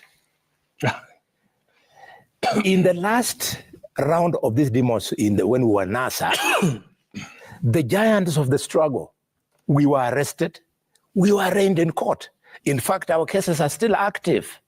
Mudama, Johnson, and I. But the cowards, they hide behind so that they then speak about, let's go to court, get a bond for them, I'm a lawyer, and what have you. One, you're cowards. You don't lead from the front. Number two, when it comes to parliament, Osotsi and Sifuna are cowards. They don't face us to debate. They walk out of the house. Instead of sitting there in the house, prosecuting their side of the debate and defeating us. Even if we are going to defeat them because of numbers, let us have their say. And we have our way. Cowards, they ran away from parliament. The biggest test of your cowardice, Sifuna, not Osoti. You are the Secretary General of ODM. You cannot face Raila. When we were working with Raila as NASA, because we are not cowards, we faced him in the eye and we told him, we've come this far, but sir, when it comes to you taking an illegal oath, we disagree. We disagreed with Raila. And do you know why Osoti? Not Osoti, so it's okay. Why Sifuna cannot face Raila? Because Sifuna is not electable. Sifuna is a beneficiary of ethnic mobilization in Nairobi. Sifuna was not being elected as Sifuna, but because Raila was mobilizing the Luya community in Nairobi, they had to put there a name. But left on his own in Bungoma, he was defeated 3 times. He is not electable. So Sifuna, with due respect, when you want to talk about balls, don't talk about balls of a cockerel. Talk about the balls of a man. Okay. Let Sifuna respond. Let him respond, then I'll come to you. So first of all, like for me as SG of ODM, as a Senator of Nairobi, I don't need to defend anything. I think my record is out there in public. This is not the first demonstration that we have led. Kenyans know. In fact, this jacket is a very famous jacket, other than the T-shirt that the police went with. I have led from the front. And we don't go out there to be arrested because we don't go out to break the law. I personally understand the bounds of Article 37. Khalwale doesn't know that, in fact, Article 37 has already been litigated in court, and the courts have pronounced the bounds of Article 37. All these small things that he throws around, how many years am I, Khalwale? Does he know? I am the age of some of his children. I cannot have run in 3 elections. How? Unless I started running when I was 17. Number two, in Nairobi, when the votes were finally counted and announced, Edwin Sifuna received the highest number of votes. I got more votes than Sakaja. I got more votes than Ruto. That should tell him something. You cannot call somebody who is in Senate with you unelectable. Number three, I actually have been arrested. I was arrested in Kiambu in the first last round of Maandamano, and you don't understand how people end up arraigned in court, because there's somebody called the office of a prosecutor who has to weigh the evidence that has been presented against you and make a decision whether that case is sustainable. The DPP made that decision. It was not Sifuna. I am not the DPP. He made the decision that there was no evidence to link me to the violence that you are accusing me when you arrested me to go to Kiambu. But Trevor, we have said a few things. That number one, we are no longer going to explain ourselves. We don't have that luxury anymore, because it's like talking to a stone. Somebody here says, oh, your MP was absent during the vote. Talk about the vote you took yourself, Kagushia, because that was a positive step you took to impose a pain on your people. I can assure you, Kagushwa, that if you went to your own constituency right now, your people don't support the decision that you took, because they have told us that they are unhappy with the extra taxation that was taken. Even if all our members were present, and we have seen it even in the Senate, Trevor, I was not elected to convince people to do the right thing. The right thing should come to you as a matter of course. Nobody is there to persuade Khalwale to vote for extra allocation of money to Kakamega County. When the bill comes, Trevor, can you imagine what these people are saying? A bill has come, you are a senator, you are elected to do only one job, to get extra money for your county. Our own committee in Senate has said, let us give counties 407 billion shillings. Ati Sifuna is expected to be there on the floor to convince Khalwale to add money to his own county of Kakamega. That money is not coming to Sifuna. Khalwale votes to deny Kakamega money. Then he comes here to tell people that, oh, Sifuna is a coward. You're the biggest coward. Where is the money? You're the biggest coward because you cannot, in the face of your the choice between the rights of your own people, Kagushia, and the directive that you have received from State House, you chose to capitulate because you fear William Ruto. Who's the coward here? Number two, Trevor, we have spoken about anti-facing Raila. I have said here before that I wish we allowed cameras in ODM meetings because Raila has created an environment where people can speak freely. He ran away from the oath of office, the swearing in of Raila, and is accusing me, who was present, to swear in Baba because we believe Baba won the election, of cowardice. I mean, what logic do these people employ? Where is the logic there? Khalwale and Musalia disappeared because for us, we had been threatened, we had been told we were going to be shot. We were ready for whatever it is the state was going to throw to us. We showed up because the people knew that was the right thing to do. I am telling you, Khalwale, stop talking. Today, you and Kagushia go and get the entire army of the Kenya Defense Forces if you want. I will give you the location of Raila. Come and arrest him. You people are cowards. Stop talking and threatening us. Next week, we are with you on the streets. You can arrest me now. You can arrest me now. Take me to court. You don't take people to court to test a law. You take somebody. Khalwale, you are a seasoned lawyer. You are a seasoned politician. You should know how the criminal justice system works. You don't take somebody to court. You don't take somebody to court. Let us just find out how Article 37 works. No, that is not how court processes matters of criminal conduct. You have evidence. You have the facts, you weigh the facts and the evidence, and then you take it to a magistrate and say, Sifuna uprooted the railway. Yeah. On this day, he was here uprooting the railway. Okay. If you are saying that I have paid goons, there is a trace. You can trace money, how money moves. If it was sent on mobile phone, if I gave them cash, you have to show what we call a causal link. Yeah. And again, I'm falling into this trap of educating the uneducatable. I am not going to do it anymore. For us, Trevor, once we agree on a cause of action and we know we are right by the law and by the people, we are going to proceed. We will not explain to the constitutional illiterates what Article 37 means and the bounds of that article. So we're going to proceed. You said the next week it's going to be 3 From Monday, we will have protest, and this is the reason. We have received communication from some Kenyans. They are saying that sometimes you schedule this mandamano on a day that is not convenient for me, but I would like to come. So we are introducing shifts. If you are free on Monday, come and let's demonstrate. Then allow others to demonstrate on Tuesday, those who are free on Tuesday, and on Wednesday. But for those of us who are here every day, we are going to have mandamano from Monday, Tuesday, Wednesday, every week until that ostrich pulls its head out of the sand and listen to. But what is the end game, Sifuna? What does this change? The end game, Trevor. We have said here that we have used all the language we know. We have tried persuasion. We have even tried mediation through the fake dialogue that was initiated by Ruto. We committed our all to have that conversation with these people. They refuse to listen. You bring a bill and then you claim to engage the public in participation on the creation of that bill. 99% of the people come and tell you that this is something that we do not want. You trash all their views, Trevor, and yet you exercise power on their behalf. Kagushia cannot tell you on this show that the people that he represents wanted that new taxation, that they are now enjoying the extra taxation. They pontificate about being people who are believers in the rule of law. Even today, Trevor, the fuel outside here is being sold at a higher price in contempt of a court. Then you come and tell us you are the rule of law president. They don't even know what rule of law means. Okay. So what we are saying, Trevor, until you listen to the people, we will grab that ostrich by the scruff of its neck and pull his head out of the sand until they listen to the people. Okay, Osotsi. You know my brother here, whom I respect so much. In fact, before I joined politics, I used to like Khalwale so much. You don't like after one because I thought Khalwale is very brave. Yeah.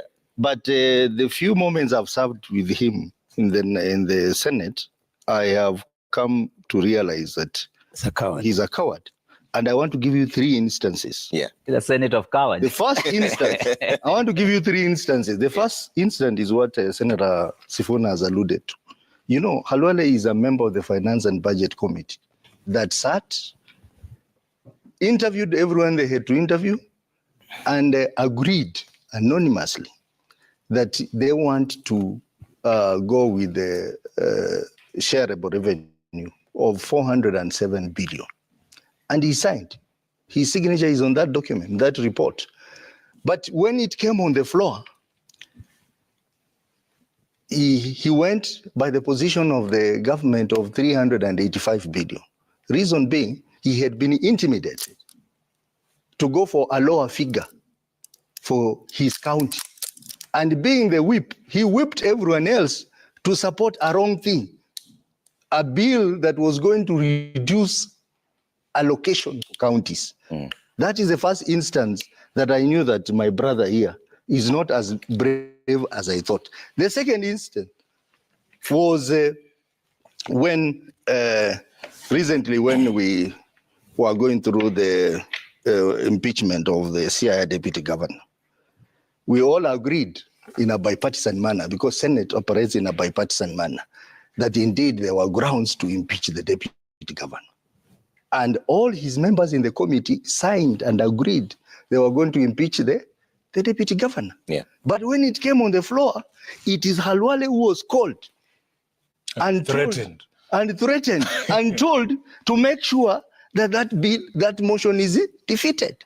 That was the second level of cowardice. The third one, we now have a very serious matter in court, the so-called Omtata case, where Omtata is questioning the non-involvement of Senate in the budget making process. The case is in court, and Omtata has very good grounds, and most of us senators are supporting him. But yesterday, the liaison committee, which is headed by the deputy speaker, they sat and agreed that they are going to suspend committee operations. Why?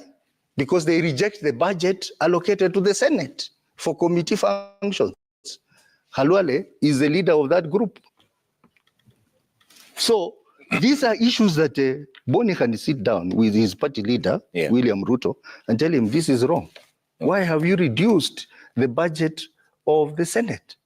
And something will be done about it.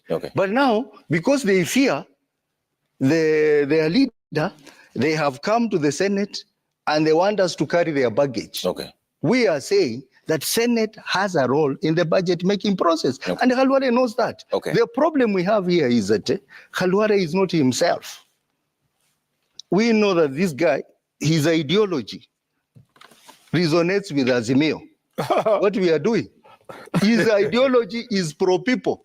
But because of that small position that he has been given of the majority whip, he wants to pretend that he can play the game he's playing.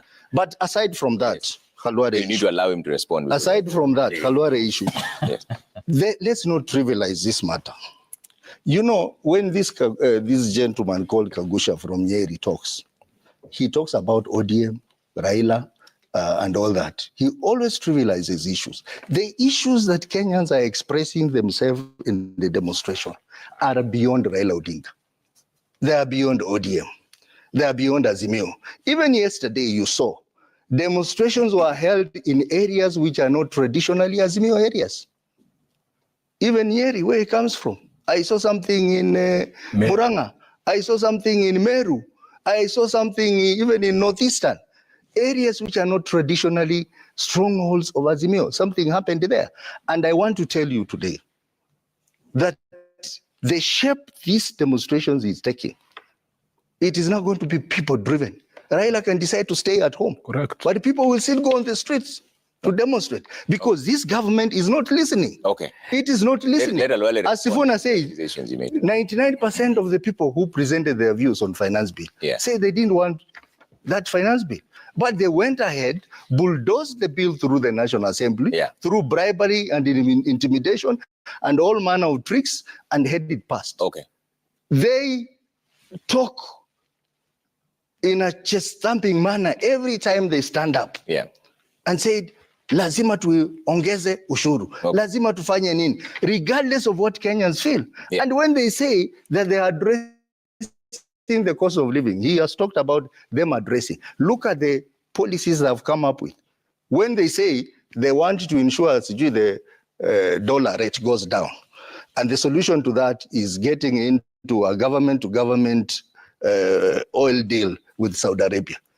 Has that had any impact? Zero impact. Okay. In fact, the dollar is going up and up. When they say the solution to addressing food prices is importation of cereals and other edible oil and whatever, you have seen what has happened. It was just an avenue to allow cronies of Kenya Kwanza, like Moses Kuria, to be involved in corruption. Okay, let's which they have not addressed. So Kenyans are tired because there are no solution to cost of living. Okay, they are not listening to Kenyans. Yes, then they have a right to demonstrate. Okay, but when they demonstrate, they need to be given the space to demonstrate. Let's hear peacefully. Yes, not interference from the state. Very, very quickly, I want to agree with my two colleagues from Azimio that this is a very emotive issue. And let me tell Sifuna, you can get me wrong and catch me wrong on many things, but not on facts. Yes, Sifuna, when I say you are not electable, I'm not saying it because I hate you. It's because I know you tried twice in Bungoma to become which year and which year? You are saying, talk about facts. Which year and which year? This has got nothing to do with personality. Don't be angry. We're talking about bigger issues. Don't discuss me. Discuss the issues. We're talking about the bigger issues. You're not here to discuss. Focusing on solutions. You can come to my house. We can discuss each other. I'm responding. I can come to your house, or you can or come I can come to yours, and then we discuss. I have a home, you have a house. It doesn't matter. I will also grow old, Khalwale, at some point. Growing old is not anything that makes you special. We all grow old. So wait, when you have a home, is when you can then invite me to your home. A home is just an old house. Yes. So how does this all end? On a Where's serious the middle note, ground? I Where's the middle? expect, on a serious note, yes, I expect Sifuna, if indeed he's a polished lawyer, he's a qualified lawyer, but if he's a polished lawyer, he should understand what we mean by political responsibility.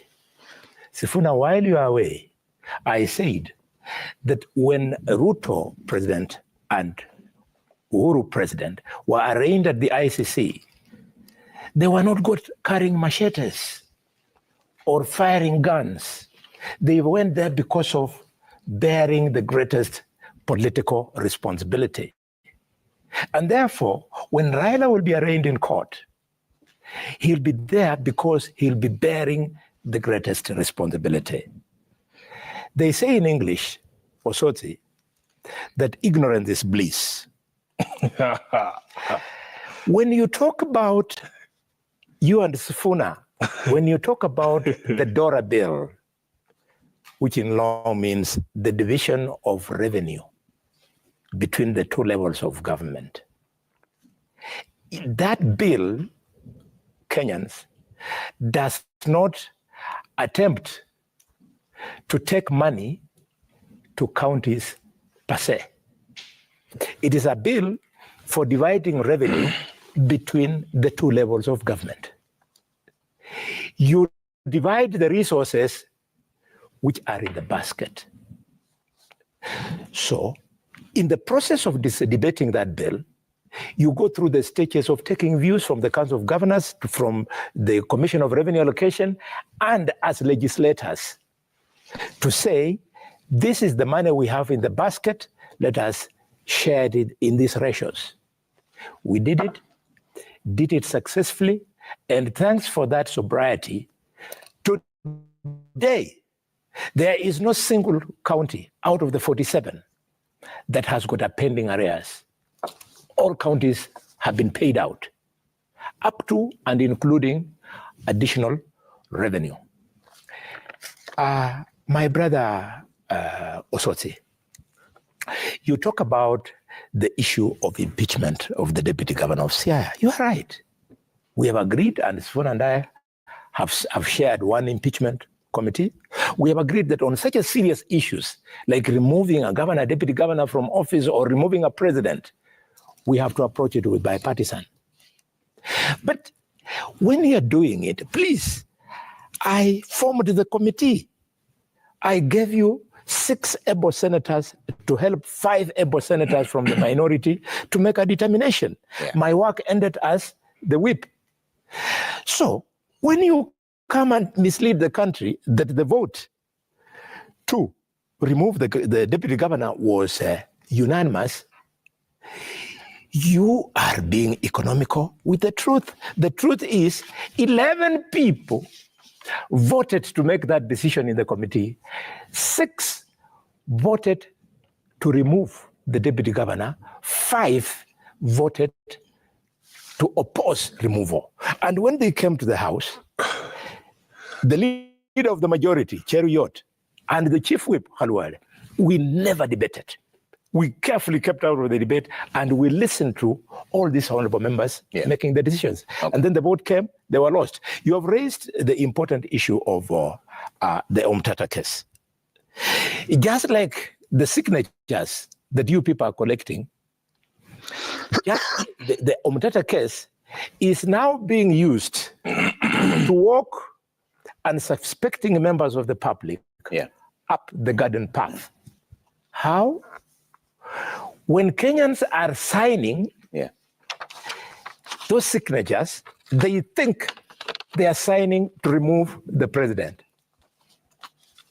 They are being walked up a garden path. There's no such a law. Similarly, the Omtata case, Kenyans think the Omtata case is dealing with lowering of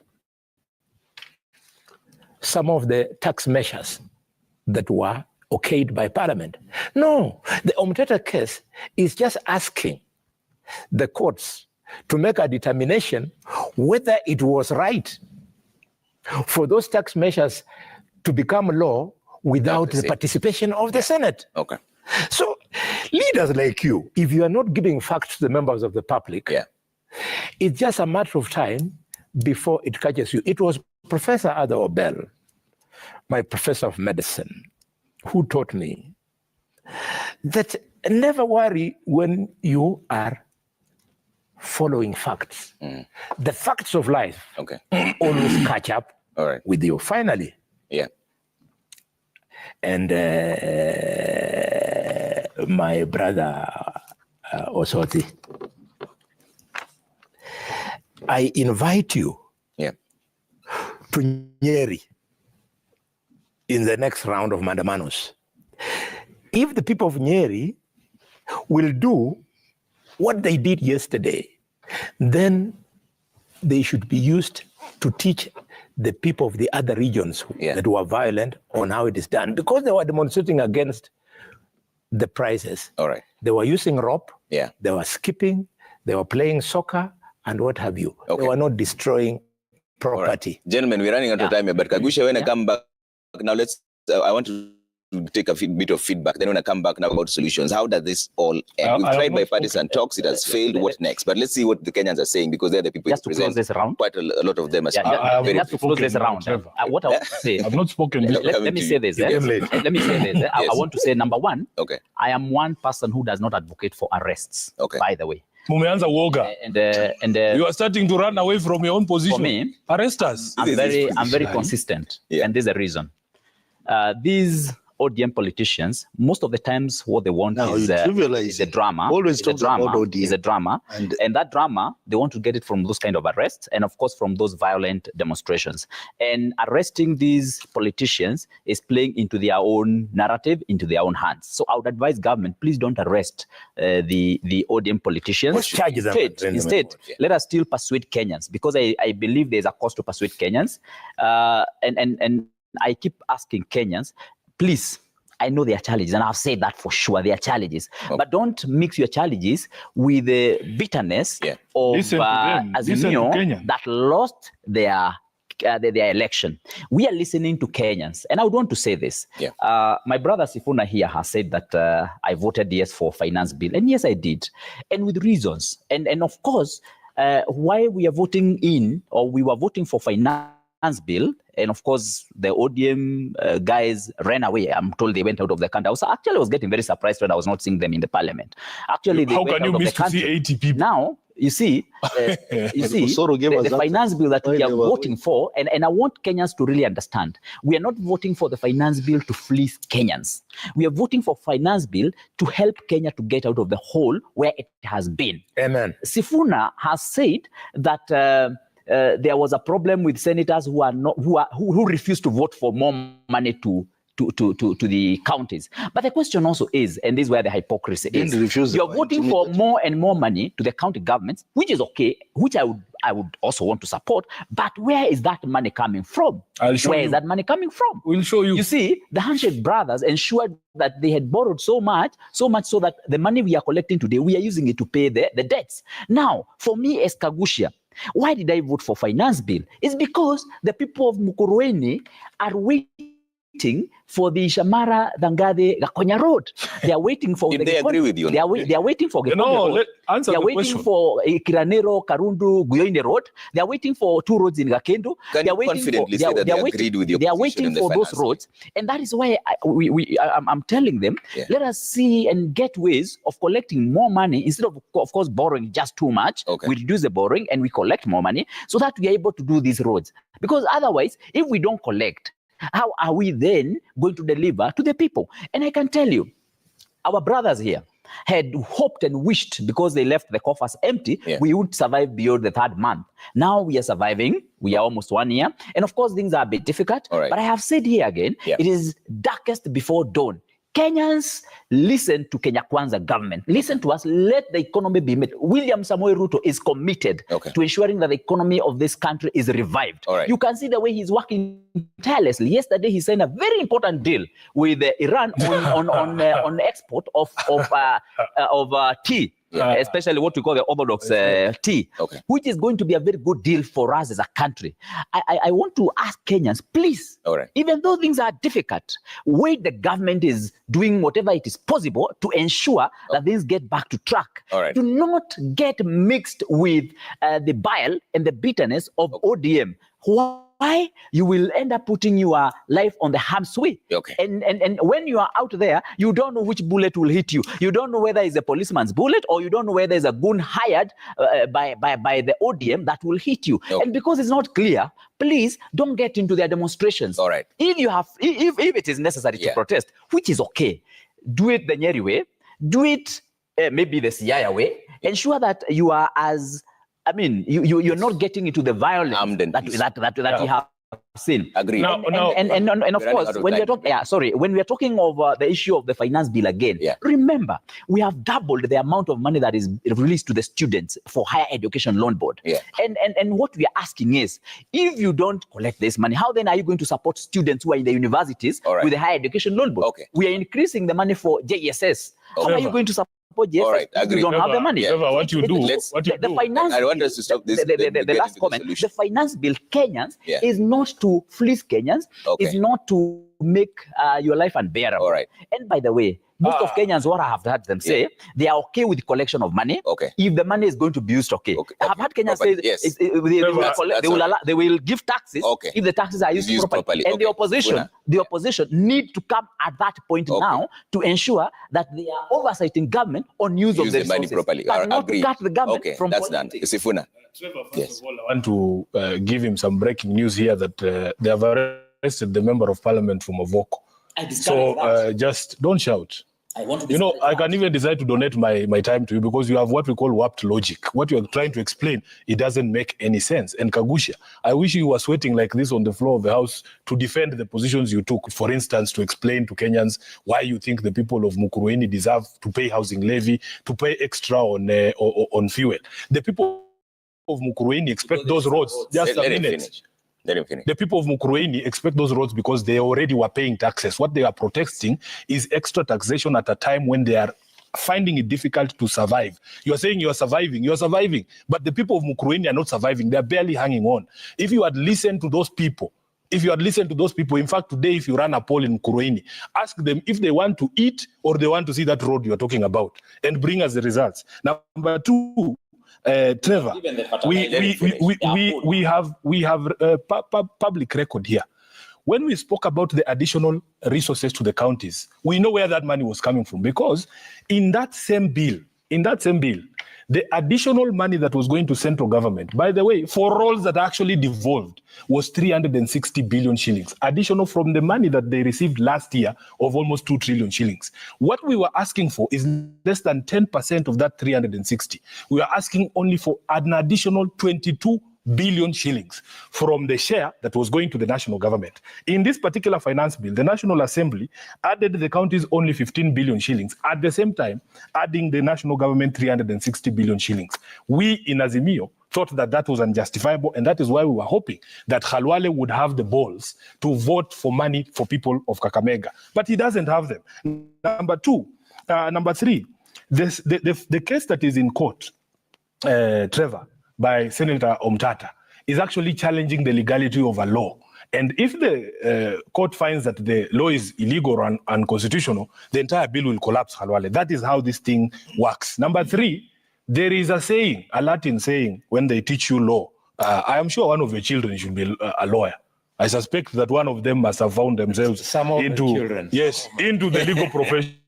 So, because you deal with quantities, it is a matter of probability. I am sure some of them have ended up in the legal profession just by the fact of the numbers you are putting out. Inevitably, one of them must be a lawyer. They will tell you there is something called there is a Latin saying.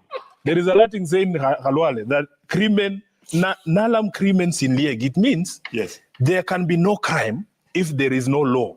Criminal law is so specific that it has to prescribe the act and the punishment. So there is no crime under our Kenyan laws called political responsibility. There is no such law. Okay. So what you do, Khalwale, if you feel that you have looked at the entire criminal book, the penal code, and you can't find a crime to pin on Sifuna or to pin on Honorable Raila Odinga, you can use your numbers in parliament, like you're introducing this new bill on limiting the rights of protest. Then maybe you can introduce this crime called political responsibility. But as we sit here, Trevor, there is no such law. Kagusha says, he didn't see members of ODM during the debate. I remember you guys covered it live, the debate on the finance bill. You remember members of ODM, people like Mbadi, teaching the law to people like Agusha, the difference between zero rating and VAT exemption.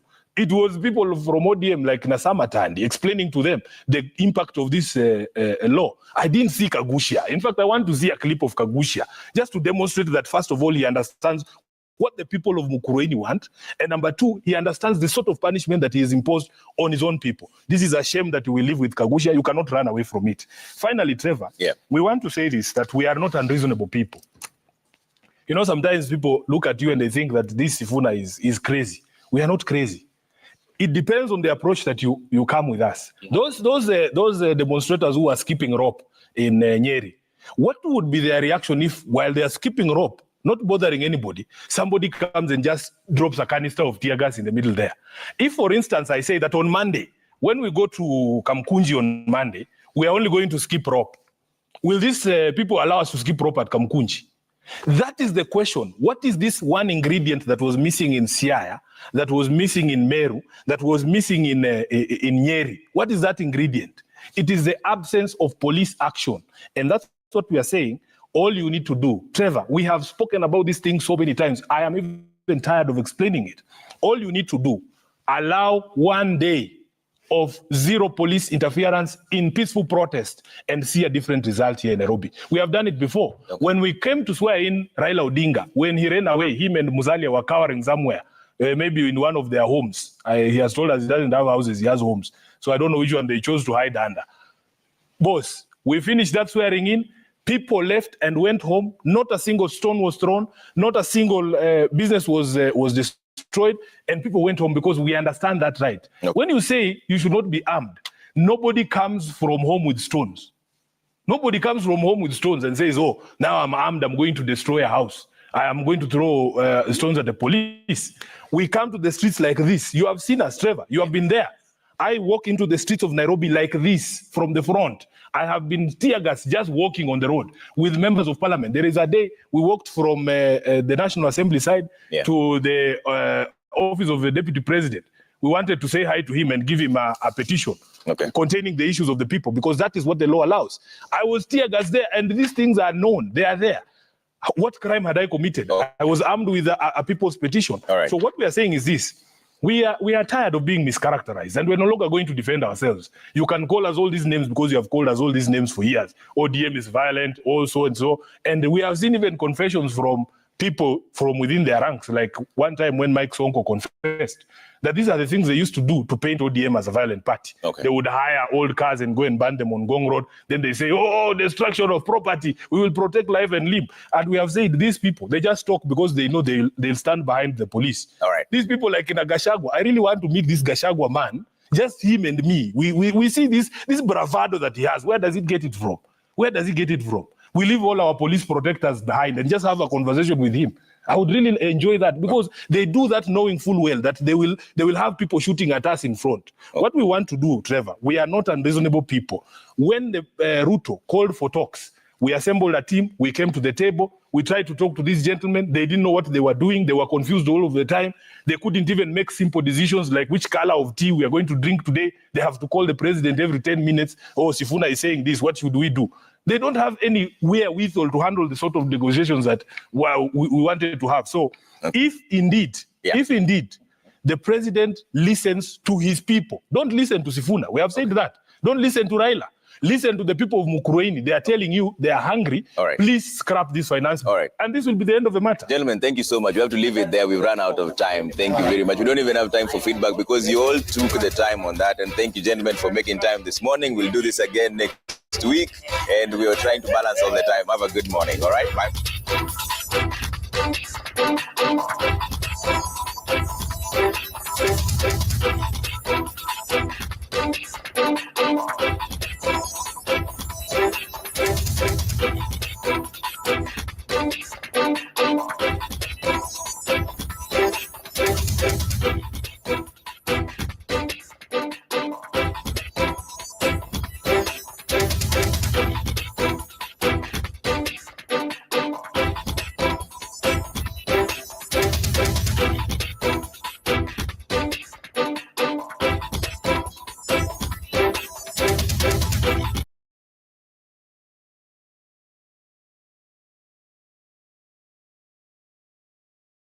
Sifuna, I want us to talk about the Haiti deployment before we come into the IBC. We are seeing the president, the court has said that we can't deploy our police officers. It is.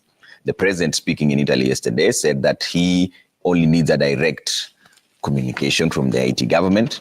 Many people are questioning which government will be requesting for the police officers, and we're going to deploy the police officers anyway. Are we seeing a situation where the government is simply just ignoring court orders, or what is going on?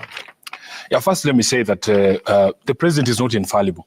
I remember the story of the king being naked and all the old men around him praising him and saying, oh, you have very beautiful gowns on. And it took a child to tell them, guys, this guy is naked. So this guy is throwing around age as if age is a disadvantage for us, so that, oh, you address your elders with respect. If the elder is naked, you have a responsibility to say, Mzee, you are naked. The president is a human being. He's not infallible. He can tell lies. And I give you a very basic example. The road number C41 that passes outside my rural home is a rough road. There was a contractor that was given the business of doing the road years ago, and it was never done. And I suspect Farah knows that contractor. The one day, Ruto stands up and says, that road is now complete. And it passes outside my house. I can look outside my window. I can see the road is not done. What do you call that? They want me to look for euphemisms and say, oh, it's a misdirection. It's a misnomer. No, you call it for what it is. Number two, the constitution, you know, me, I am living under this constitution longer than I lived under the Kanu constitution. And this is the document I always go to for protection. The limitations to the right of expression under Article 33 do not include speaking to elders with respect. If the elder is wrong, you tell the elder that you are naked, you are wrong on this one. On the question of Haiti, Mungatana says we don't participate in debates. I dare Mungatana to print out the Hansard report on debates on critical bills, critical matters before the House. And if he has debated more than me, I'll pay him 100,000 shillings. He hasn't. Because even on the question of Haiti, the deployment of Haiti, the members of parliament from ODM, the members of parliament from the opposition, on the Hansard, told the nation that this was wrong, because the constitution, when it speaks about the forces that can be deployed outside, it only talks about the defense forces. The constitution goes ahead to describe who the defense forces are that can actually be deployed. We as ODM put out a statement on the same and said all previous deployment of forces outside were for the armed forces. We do not have a police force anymore, although they want to recreate it. We have a police service. The constitution speaks of deployment of the police service within the bounds of Kenya. There is definition of the bounds of Kenya. It constitutes the 47 counties as defined in the schedules to the constitution. So when we told them, all these things are there, we debate in the House of Parliament.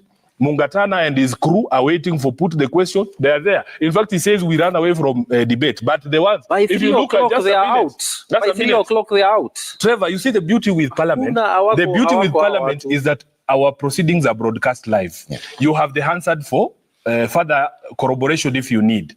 If you see what these guys do, when there is a bill before the House that they know they can't contribute because they will offend their masters, that they can't vote against because they have been given instructions, they all go to the lounge. So at the lounge there, they're just drinking tea and mandazi, waiting for the speaker to put the question. No. So Trevor, when the question is put, let's not have them kind they of walk away, so they say that you also. They walk away. Let me speak. They walk away. Mungatana, I allowed you to speak quietly. Just let me speak. Accusing each other. Now, when they come, even now, Mungatana cannot guarantee that old man there that if the views of the old man are not incorporated in that bill, as the constitution requires, that he will vote against that bill. He can't. And he knows it is a fact. So if you say that I do not participate in debates, you have to tender evidence, and I have challenged you. Bring the answer. For the past 1 year, Edwin Sifuna was not named the best senator last year because of keeping quiet or running away from debates. Will you talk about the amendments you proposed in Turkana?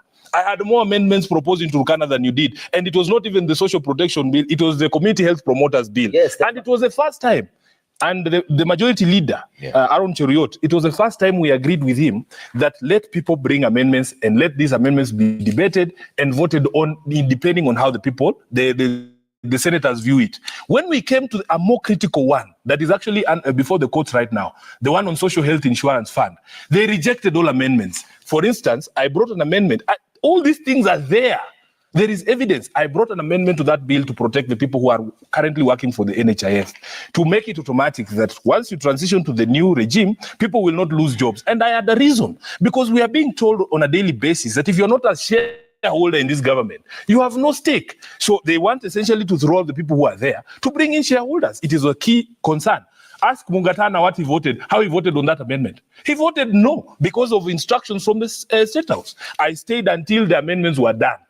So, Mungatana, please, don't lie to the country, because you don't have the evidence to back up your claims. On this Haiti thing, when the president stands up and he says, it doesn't matter what the courts say, I am going to do it. Again, the question I ask myself, what is this thing that Ruto is going to gain from this deployment in Haiti? Because it doesn't make sense to anyone else. It doesn't make sense to ordinary Kenyans. It doesn't make sense, certainly, to the courts. The courts have declared it an unconstitutional move. Why is he insisting? I cannot think of any other reason other than pecuniary interest. And it will emerge. In the fullness of time, you will see that this deployment was not done in the interest of the people of Kenya or in the interest of the people of Haiti. It is private pecuniary interests, which will emerge later. Okay, Mungatana. Can I just say? No. You said that I know the contractor. Why do you assume that I know the contractor outside the house? I just said I suspected. Why? Why do you suspect? I have my reasons. I'll tell you when we leave the. So on record, you don't know the contract. I don't know the contract. Yeah, just say you don't know him. It's okay. But you see, let me tell you, this is the kind of political class we have right now. Presumption is that maybe he's seen a Somali out there, and he says that I know. It's like I will assume that he knows all the lawyers. I know all. It's a bit ridiculous. You have a problem. But let me come to my point. Trevor, let me say this again, and I want to insist on the question of decorum. Yeah. In Kiswahili, for example, even our culture, even the culture. Which one? The culture. The Pokomo. No. Which one? I'm talking about. He's been bashing the Pokomos. I'm not bashing. Now, because we also have our own culture. He has come to the Somalis again because of a contractor. Culture. Where we kill bulls that kill people. Which one? The Luya culture, the Kiswahili culture, the Pokomo culture, in fact, the Bantu culture. There are some things you cannot just mention in public because of respect and restraint. What if it's the truth? It does not matter. What do you call in Kiswahili your backside? Why do we say backside and we don't say whatever? Why do we say makalio and we don't say whatever? That is why I'm asking my learned colleague that you don't say lies when you're talking to the public about officials. Even I can't. You say misled. Lies. Okay. You should say you're misleading, or your facts are incorrect, or something like that. Something respectful. Right. And this he knows because he's a lawyer. Liars. He's a lawyer. So I think so sometimes the Haiti deployment, when we are talking to the people, let us have that decorum. Okay. So on the Haiti deployment, this debate was there in the House, and I remember very well that debate was heated when it came to Senate, and I remember very well that we were arguing. In fact, there were various instances, and I don't have them here now, but the Hansard will show where Kenya had deployed police. In fact, police. No. You're right. I'm telling you, Sifuna, I saw it because I debated that point. Where? And then, where did we deploy police? Because it is the defense forces. No. Listen, there was defense force, and then there was examples. In fact, the notes were all, clear when the mover was making his debates, and I just don't have it here. But there were various. In fact, Nani, what's his name? Former inspector of police was quoted as saying, "We had a bilateral agreement with this other country, and we were able to assist them." You should be able to know that country then. It has never happened. We were able to send our people there to go and help. But the courts have pronounced themselves. So let me come to that. Yeah. You see, when the government went to court to defend, one of the things they said, Section 107 of the Police Act allows deployment when the president has an agreement with that other country. And I saw the president speaking on the sidelines in Italy, and I saw him driving the same point. He said, on the Haiti question, what was required was not to go to the, like as if we are deploying forces. Because when we are deploying forces, we need to go and get permission from both houses, the National Assembly and the Senate. But then when you are deploying police for civilian purposes, not to go and fight or whatever, for civilian purposes, Section 107 allows him to do so when they have a bilateral. So according to the interpretation and the arguments that were there, we were saying the Police Act allows this deployment, and that's why that deployment is okay. And I think those were the arguments that were being made even by the Minister for Internal Security, that there is a provision that allows them when there is a bilateral. And he said that there is a bilateral that exists between Kenya and Haiti, okay? But the courts have ruled differently. You see, Sifuna knows and I know that whatever arguments I present and whatever arguments you present, finally the court makes a finding. And the finding may be against me or may be against him. After that, there is the appeal process. But as we stand now, the way I've understood is that the courts have pronounced themselves that the way I've understood it is that the courts have said that we cannot deploy the police to Haiti as it stands now. But there are still appeal processes, okay? And I don't think it is right to say that the president has disobeyed the court orders, because as we stand now, nobody has gone to Haiti. He said in the next 2 weeks. Up to now, nobody has gone to Haiti. And maybe every person who is now speaking, they are banding these words. It's unconstitutional, it's unconstitutional, it's unconstitutional. But nobody has actually gone to Haiti as we are talking now. So I think sometimes we exaggerate things.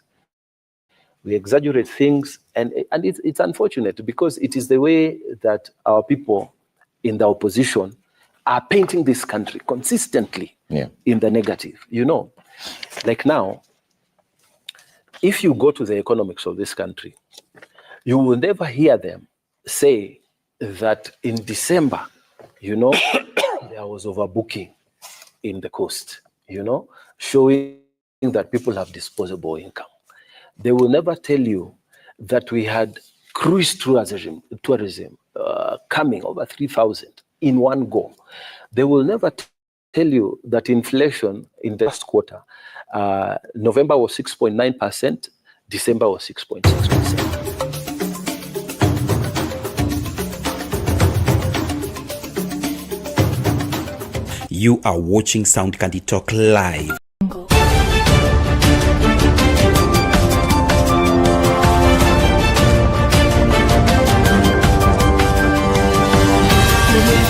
Tonight. Basi yule mtoto akasema, ile siku moja